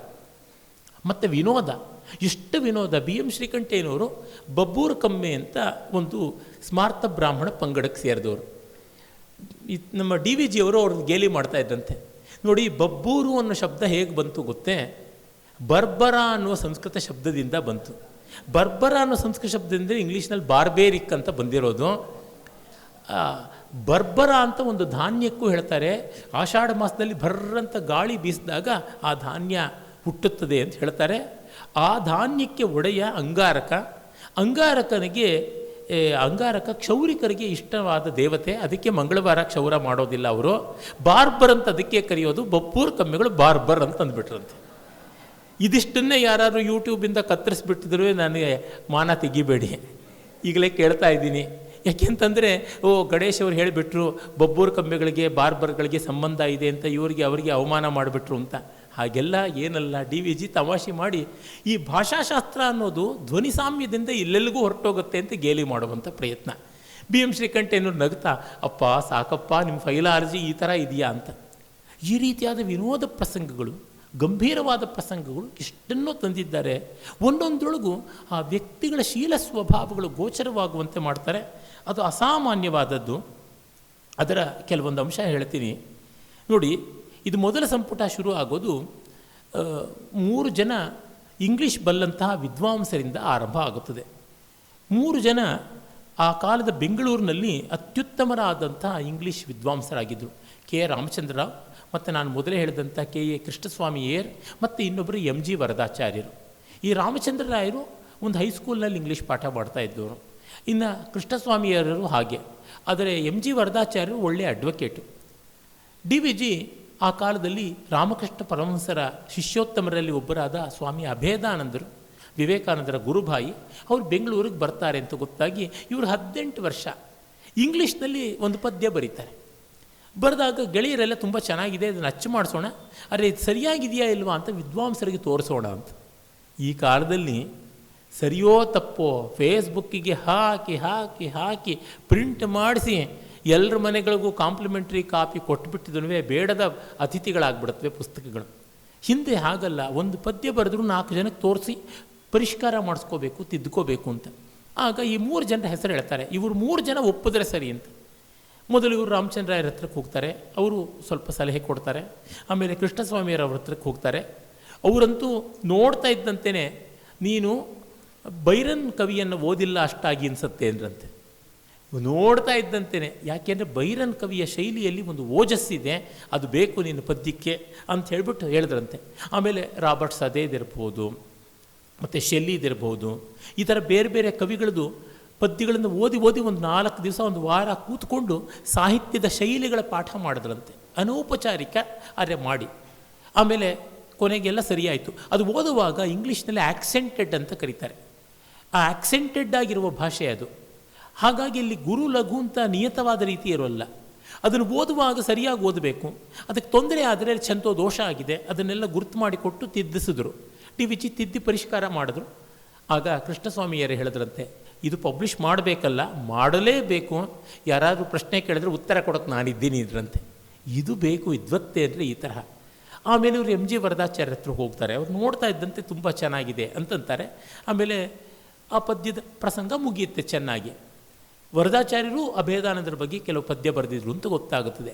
ಆದರೆ ಅಲ್ಲಿ ಬರುವ ಒಂದು ಸ್ವಾರಸ್ಯ ನೋಡಿ, ವರದಾಚಾರ್ಯರು ತರುಣರು, ಅದ್ಭುತವಾದ ವಾಗ್ಮಿ, ಒಳ್ಳೆ ಸಾಹಿತ್ಯವೇತ್ತರು, ತುಂಬ ಜನಪ್ರಿಯ ವಕೀಲರು, ಸರಸಿಗಳು, ಸ್ನೇಹಶೀಲರು, ಆ ಕಾಲದ ಎಲ್ಲ ಚಟುವಟಿಕೆಗಳಲ್ಲೂ ಪಾಲ್ಗೊಳ್ತಾ ಇದ್ದರು. ಸಾಮಾಜಿಕ, ರಾಜಕೀಯ, ಆರ್ಥಿಕ, ಸಾಂಸ್ಕೃತಿಕ, ಸಾಹಿತ್ಯಕ ಎಲ್ಲ ಚಟುವಟಿಕೆಯಲ್ಲೇ ಡಿ ವಿ ಜಿಯವ್ರಿಗೂ ಆತ್ಮೀಯರಾದರು. ಒಮ್ಮೆ ಡಿ ವಿ ಜಿಯವರು ಇವರಿಬ್ಬರು ದಸರಾ ನವರಾತ್ರಕ್ಕೆ ಮೈಸೂರಿಗೆ ಹೋಗಬೇಕು ಅಂದ್ಕೋತಾರೆ. ವರದಾಚಾರ್ಯರನ್ನು ನೋಡಿದ್ರೆ ಅವರು 8 ರುಮಾಲುಗಳು, ಪೇಟಗಳು, ಇದು ಜರತಾರಿದು, ಇದು ಬಿಳಿದು, ಇದು ಮಾವಿನಕಾಯಿ ಹೆಂಚಿಂದು ಅಂತ ಪೇಟಗಳು 8 ಕಟ್ಟಿಟ್ಕೊಂಡಿದ್ದಂತೆ. ಸೂಟುಗಳು 8-10 ಸೂಟುಗಳು, ವಾಕಿಂಗ್ ಸ್ಟಿಕ್ಗಳು, ಇದು ದಂತದ್ದು, ಇದು ಬೆಳ್ಳಿ ಹಿಡಿಕೆದು, ಇದು ರೋಸ್ ವುಡ್ದು, ಆ ಥರ ಒಂದು 7-8 ವಾಕಿಂಗ್ ಸ್ಟಿಕ್ಗಳು, ಮತ್ತು ಕ್ರಿಕೆಟ್ ಬ್ಯಾಟ್ಗಳು, ಆಮೇಲೆ ಪ್ಯಾಡ್ಗಳು, ಆಮೇಲೆ ಟೆನ್ನಿಸ್ ರಾಕೆಟ್ಗಳು, ಹೀಗೆ 5 ಟ್ರಂಕ್ಗಳು, ಒಂದು ಹೋಲ್ಡಾಲು, ಈ ಸೂಟ್ ಕೇಸುಗಳು, ಹೀಗೆ ದೊಡ್ಡ ರಾಶಿ ಇತ್ತಂತೆ. ಎಷ್ಟು ದಿವಸ? 3 ದಿವಸ ಪ್ರಯಾಣಕ್ಕೆ. ಡಿ ವಿ ಜಿ ಹತ್ರಕ್ಕೆ ಬಂದ್ರಂತೆ, ನಿಮ್ಮದೆಲ್ಲಿ ಲಗೇಜು ಅಂತ. ಅವ್ರದ್ದು ಒಂದೇ ಒಂದು ಹಾಸಿಗೆ ಸುರಳಿ ಇತ್ತಂತೆ, ಇನ್ನೇನು ಇರಲಿಲ್ವಂತೆ. ಆಗ ಎಂ ಜಿ ವರದಾಚಾರ್ಯ ಹೇಳದಂತೆ, ನನ್ನ ವಿವೇಕ ಇರೋದು ವಿರಕ್ತಿಯಲ್ಲಿ, ಅರೆ ಸ್ವಭಾವ ಇರೋದು ಸಂಸಾರದಲ್ಲಿ ಅಂತಂದ್ರಂತೆ. ಇದು ಎಷ್ಟು ಸೊಗಸಾದ ಮಾತು. ಅಂದರೆ ನಾವೆಲ್ಲ ಹೀಗೇನೆ, ನಾವು ವಿವೇಕಿಗಳಾಗಿದ್ದರೆ ವೈರಾಗ್ಯವೇ ನಮಗೆ ಬೇಕು, ಅರೆ ನಮ್ಮ ಸ್ವಭಾವದಲ್ಲಿ ಸಂಸಾರವನ್ನು ಕಟ್ಟಿಕೊಂಡಿದ್ದೀವಿ ಅಂತ. ಈ ರೀತಿ ಅಲ್ಲಲ್ಲಿ ಬರುವ ಸೂಕ್ತಿಗಳು ಇವೆಯಲ್ಲ, ಅಷ್ಟು ಚೆನ್ನಾಗಿರತಕ್ಕಂಥ ಸೂಕ್ತಿಗಳು ಆ ವ್ಯಕ್ತಿತ್ವವನ್ನು ತೋರಿಸುವಂಥವಾಗಿವೆ. ಅವನ್ನು ನಾವು ನೋಡ್ತೀವಿ.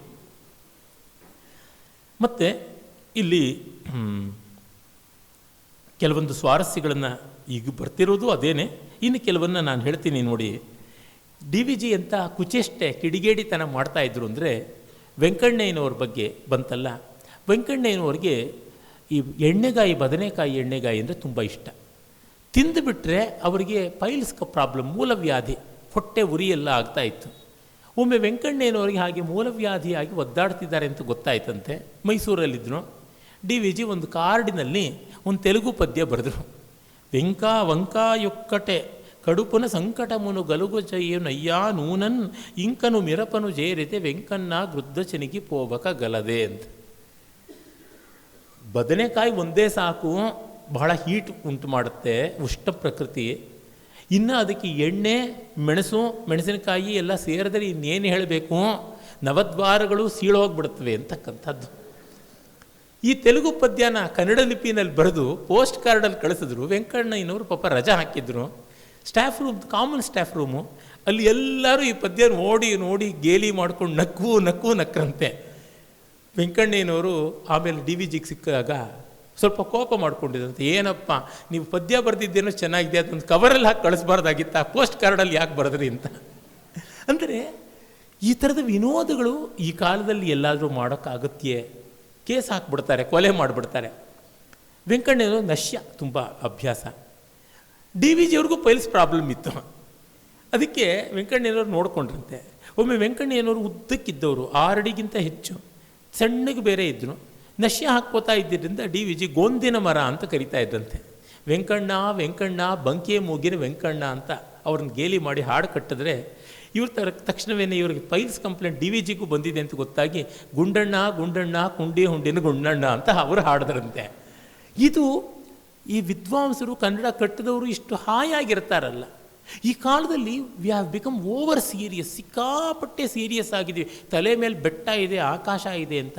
ನ ಪ್ರಾಪ್ನುವಂತಿ ಯತೆಯೋ ಋದುತೇನ ಮೋಕ್ಷಂ ಸ್ವರ್ಗಾಯತಿನ್ನ ಪರಿಹಾಸ ಕಥಾ ಋಣದ್ಧಿ ತಸ್ಮಾತ್ ಪ್ರತೀತ ಮನಸ ಹಸಿತವ್ಯಮೇವ ಯತ್ನಾತ್ ಬುಧೇನ ಖಲು ಕೌರುಕುಚಿಂ ವಿಹಾಯ ಅಂತ ಶಾಮಿಲಖಾನ್ ಒಬ್ಬ ಕವಿ ಬರೆದಿದ್ದಾನೆ 1500 ವರ್ಷಗಳ ಕೆಳಗೆ.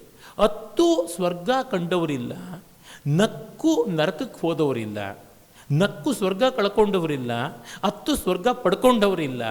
ಹಾಗಾಗಿ ಯಾವ ಸಂಕೋಚವೂ ಇಲ್ಲದೆ ಹಾಯಾಗಿ ಹಗುರವಾಗಿ ನಕ್ಕು ಮುಂದಕ್ಕೆ ಹೋಗೋಣ ಅಂತ. ಇದನ್ನು ಕಾಳಿದಾಸನ ಯಂಗರ್ ಕಾಂಟೆಂಪ್ರರಿ, ಚಿಕ್ಕ ವಯಸ್ಸಿನ ಸಮಕಾಲಿಕ ಅಂತ ಹೇಳ್ಬೋದಾದ ಶಾಮಿಲಕ ಬರೆದಂಥ ಪದ್ಯ. ಅಲ್ಲಿ ನಾವು ನೋಡ್ತೀವಿ ಡಿ ವಿ ಜಿ ಈ ಶ್ಲೋಕವನ್ನು ಗೊರೂರು ರಾಮಸ್ವಾಮಿ ಅಯ್ಯಂಗಾರವರ ನಮ್ಮ ಊರಿನ ರಸಿಕರು ಪುಸ್ತಕಕ್ಕೆ ಮುನ್ನುಡಿ ಬರಿತಾ ಉಲ್ಲೇಖ ಮಾಡ್ತಾರೆ. 2 ಸಾಲು ಮಾತ್ರ ಉಲ್ಲೇಖ ಮಾಡ್ತಾರೆ.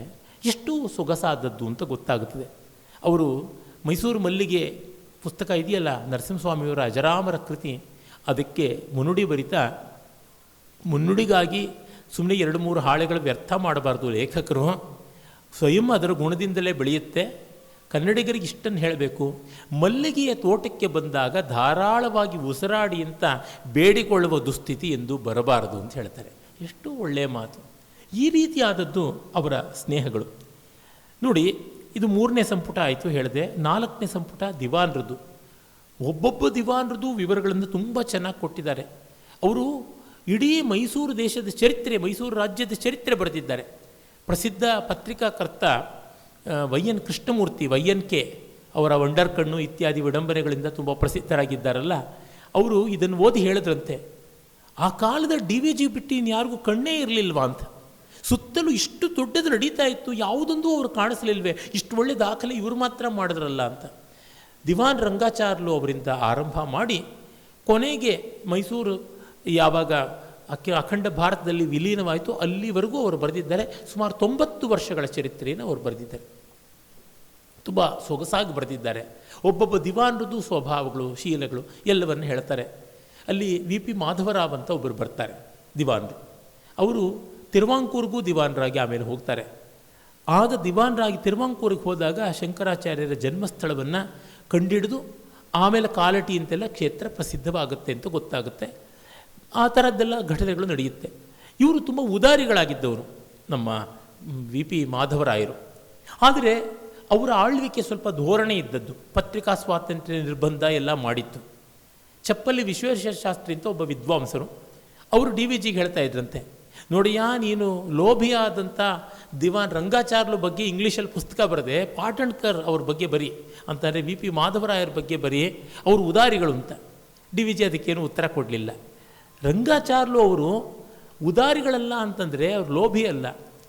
ಸರ್ಕಾರ ಸರಿಯಾಗಿ ನಡೆಯಬೇಕು, ಜನಕ್ಕೆ ಸುವ್ಯವಸ್ಥೆ ಬೇಕು, ಪ್ರಜಾಪ್ರತಿನಿಧಿ ಸಭೆ ಅವರೇ ಆರಂಭ ಮಾಡಿದ್ದು, ಪ್ರಜೆಗಳಿಗೆ ಸ್ವಾತಂತ್ರ್ಯ ಇರಬೇಕು, ರಾಜ ಪ್ರಜೆಗಳ ಸಾಮರಸ್ಯ ಇರಬೇಕು, ನಿರಂಕುಶವಾಗಿರಬಾರ್ದು ಪ್ರಭು, ಈ ರೀತಿ ಡೆಮಾಕ್ರಸಿಯ ಮೊದಲ ಪಾಠವನ್ನು ನಮ್ಮ ಜನತೆಗೆ ಮಾಡಿದವರಲ್ಲಿ ಇವರೊಬ್ಬರು ಅಂತ. ಅದು ಡಿ ವಿ ಜಿಯವರಿಗಿದ್ದ ಗೌರವ.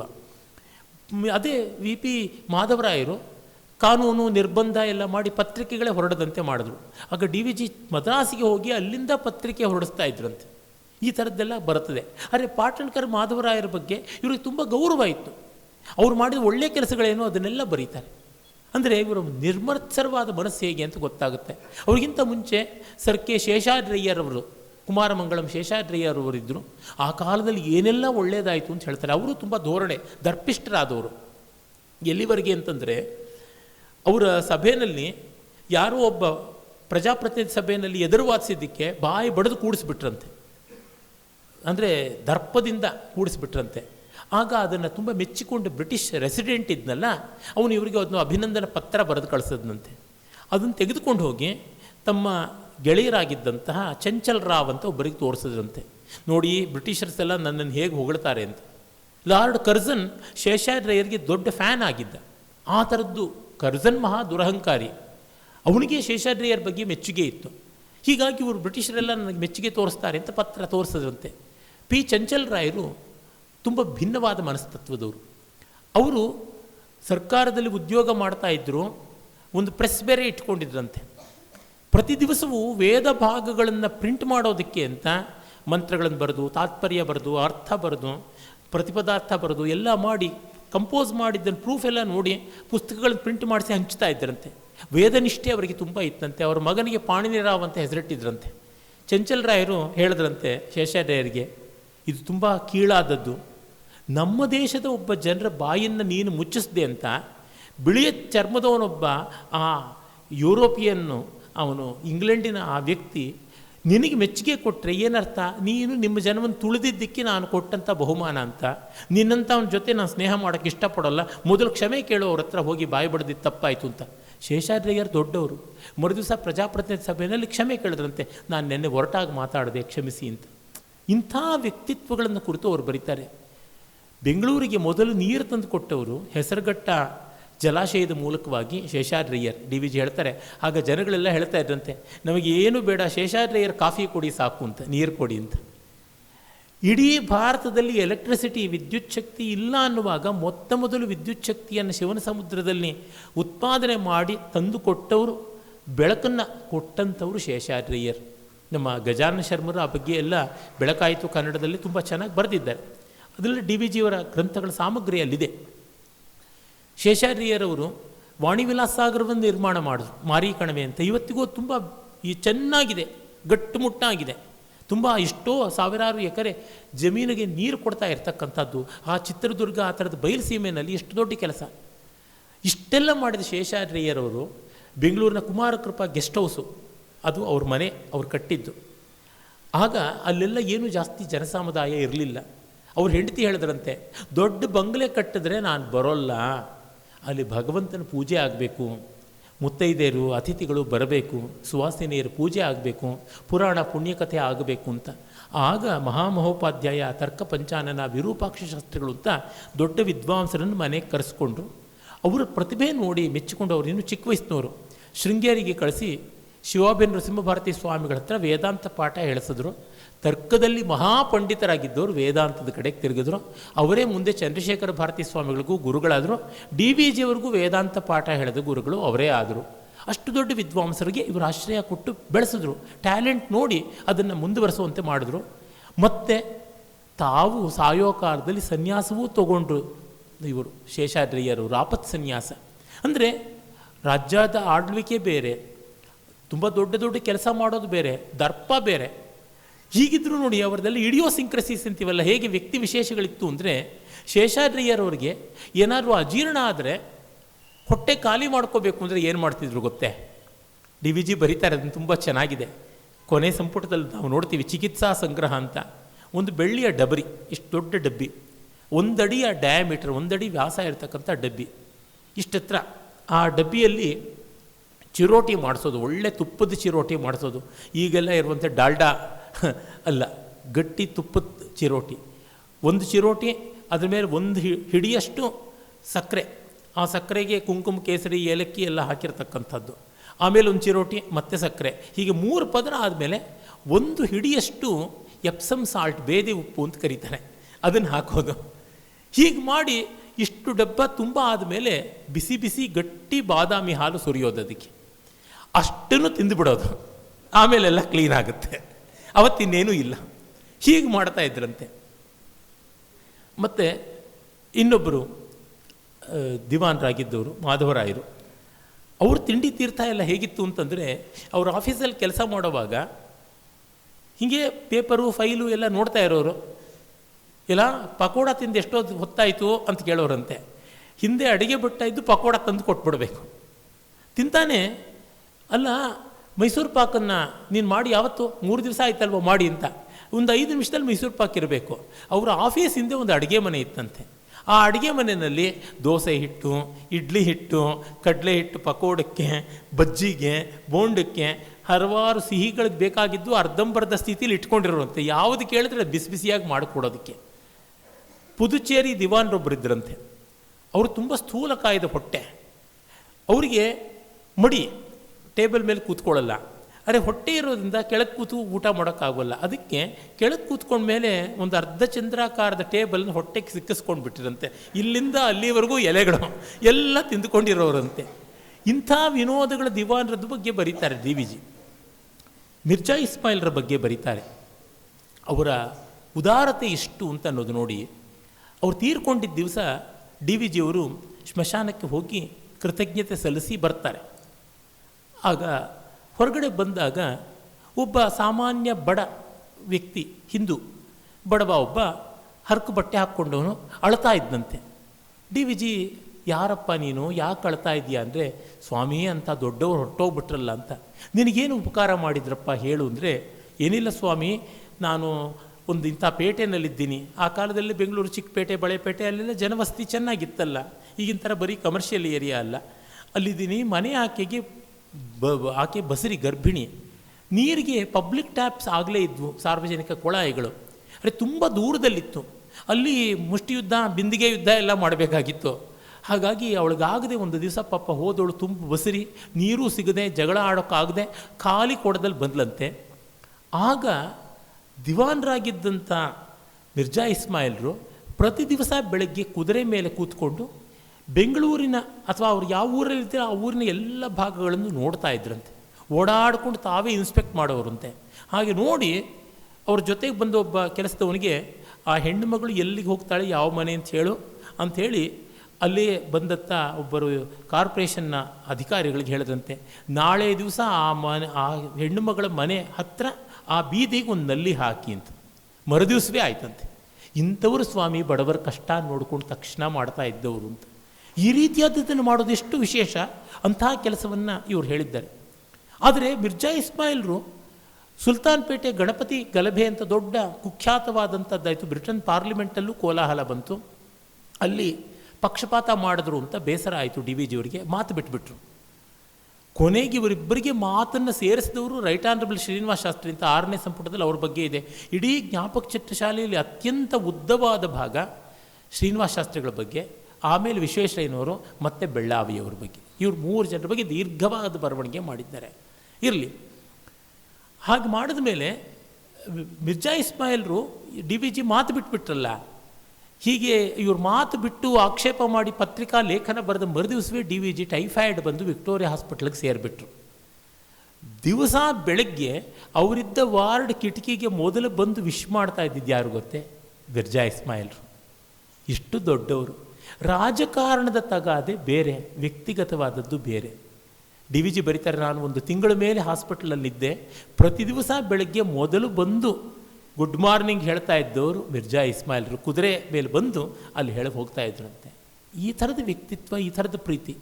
ಮತ್ತೆ ನೋಡಿ, ಮಿರ್ಜಾ ಇಸ್ಮಾಯಿಲ್ರು ಇಲ್ಲಿಂದ ದಿವಾನ್ರಾದವರು ನಿವೃತ್ತರಾದ ಮೇಲೆ ಜೈಪುರಕ್ಕೆ ಹೋಗಿ ಅಲ್ಲಿ ದಿವಾನ್ರಾದರು. ಜೈಪುರದಲ್ಲಿ ತುಂಬ ಒಳ್ಳೆಯ ಕೆಲಸ ಮಾಡಿದ್ರು. ಆಗ ಒಬ್ಬ ಶಿಲ್ಪಿ ಇವ್ರ ಮೇಲೆ ತುಂಬ ಗೌರವದಿಂದ, ನಿಮಗೆ ನಾನು ಏನಾದರೂ ಮಾಡಬೇಕು, ಏನಾದರೂ ನಾನು ಗೌರವ ಸಲ್ಲಿಸಬೇಕು, ನಮಗೆಲ್ಲ ತುಂಬ ಉಪಕಾರ ಮಾಡಿದ್ದೀರಾ ಅಂದರೆ ನನಗೇನು ಬೇಡಪ್ಪ ಅಂದ್ರಂತೆ. ಇಲ್ಲ ಇಲ್ಲ, ನಾವು ಏನಾದರೂ ಒಂದು ಶಿಲ್ಪ ಮಾಡಿಕೊಡ್ತೀವಿ ಅಂತ. ಆಗ ತಕ್ಷಣ ಒಂದು ಗಣಪತಿಯ ಅಮೃತಶಿಲೆ ಮೂರ್ತಿ ಮಾಡಿಕೊಡು ಅಂದ್ರಂತೆ. ಮಾಡಿಕೊಟ್ಟಾಗ DVG ಅವರಿಗೆ ಅದನ್ನು ಗಿಫ್ಟ್ ಮಾಡಿದ್ರು. ಅಂದರೆ ಆ ಕಾಲದ ಗಣಪತಿ ಗಲಭೆಯಲ್ಲಿ ತಾನು DVG ಅವ್ರ ಮನಸ್ಸು ನೋಯಿಸದೆ ಪಕ್ಷಪಾತ ಮಾಡಿ ಅಂತ DVG ಅವರು ಅಂದ್ಕೊಂಡಿದ್ದರೆ, ಈ ಗಣಪತಿಯನ್ನು ಅವರು ಇಟ್ಟುಕೊಂಡು ಸ್ವಲ್ಪ ಸಮಾಧಾನ ಮಾಡಿಕೊಳ್ಳಿ ಅಂತ. ಈ ತರಹದ ಮಧುರವಾದ ಬಾಂಧವ್ಯಗಳನ್ನು ತುಂಬ ಚೆನ್ನಾಗಿ ಚಿತ್ರಿಸ್ತಾರೆ. ಹೀಗೆ ಆ ಮೈಸೂರಿನ ದಿವಾನರು ಸಂಪುಟ ಕರ್ನಾಟಕದ ಇತಿಹಾಸ ಬರೆಯೋದಕ್ಕೆ, ರಾಜಕೀಯ ಹೇಗಿರಬೇಕು ಅನ್ನೋದಕ್ಕೆ ಒಂದು ಮಾರ್ಗದರ್ಶಿ ಆದದ್ದು ಅಂತ ಗೊತ್ತಾಗುತ್ತದೆ. ಆಮೇಲೆ 5ನೇ ಸಂಪುಟ ವೈದಿಕ ಧರ್ಮ ಸಂಪ್ರದಾಯಸ್ಥರು. DVG ಅವರಿಗೆ ತುಂಬ ಹೃದಯಕ್ಕೆ ಹತ್ತಿರ ಇದ್ದ ಭಾಗಗಳಲ್ಲಿ ಒಂದು. ಆ ವೈದಿಕರು ಎಷ್ಟು ಸರಳವಾಗಿ, ಎಷ್ಟು ನಿಸ್ಪೃಹವಾಗಿ ಬದುಕ್ತಾ ಇದ್ದರು, ಎಷ್ಟು ನಿರ್ಮಲವಾಗಿತ್ತು ಅವರ ಜೀವನವನ್ನು ಅಂತ ತೋರ್ಪಡಿಸ್ತಾರೆ. ತುಂಬ ಚೆನ್ನಾಗಿರ್ತಕ್ಕಂಥದ್ದು. ಅಲ್ಲಿ ಅವರ ಮುಳುಬಾಗಲಿನಲ್ಲಿದ್ದ ಇವರ ಪುರೋಹಿತನು ಪುಣ್ಯಶ್ಲೋಕ ವೆಂಕಟರಾಮ ಭಟ್ರು ಅಂತ ಅವ್ರ ಬಗ್ಗೆ ಬರೀತಾರೆ. ಭಾಳ ಸೊಗಸಾದ ಚಿತ್ರಣ ಕೊಡ್ತಾರೆ. ಅವ್ರು ಹೇಗೆ ಇಡೀ ಊರಿಗೆ ಬೇಕಾಗಿದ್ದರು ಅಂತ ತೋರ್ಪಡಿಸ್ತಾರೆ. ಅವ್ರ ಜೀವನ ಎಷ್ಟು ಸರಳವಾಗಿತ್ತು, ಎಲ್ಲ ಜನರ ಜೊತೆ ಪ್ರೀತಿಯಿಂದ ಹೇಗೆ ನಡ್ಕೋತಾ ಇದ್ದರು ಅಂತೆಲ್ಲ ಚಿತ್ರಣ ಕೊಡ್ತಾರೆ, ಸನ್ನಿವೇಶಗಳನ್ನು ಕೊಡ್ತಾರೆ. ಆ ಸನ್ನಿವೇಶಗಳು ಎಷ್ಟು ಚೆನ್ನಾಗಿರ್ತಕ್ಕಂಥದ್ದು ಅನ್ನೋದಕ್ಕೆ ಒಂದನ್ನು ಹೇಳ್ತೀನಿ ನೋಡಿ. ವೆಂಕಟರಾಮ ಭಟ್ರಿಗೆ ಮಗಳಿದ್ಳು, ಮಗಳಿಗೆ ಮದುವೆ ಆಗುತ್ತೆ.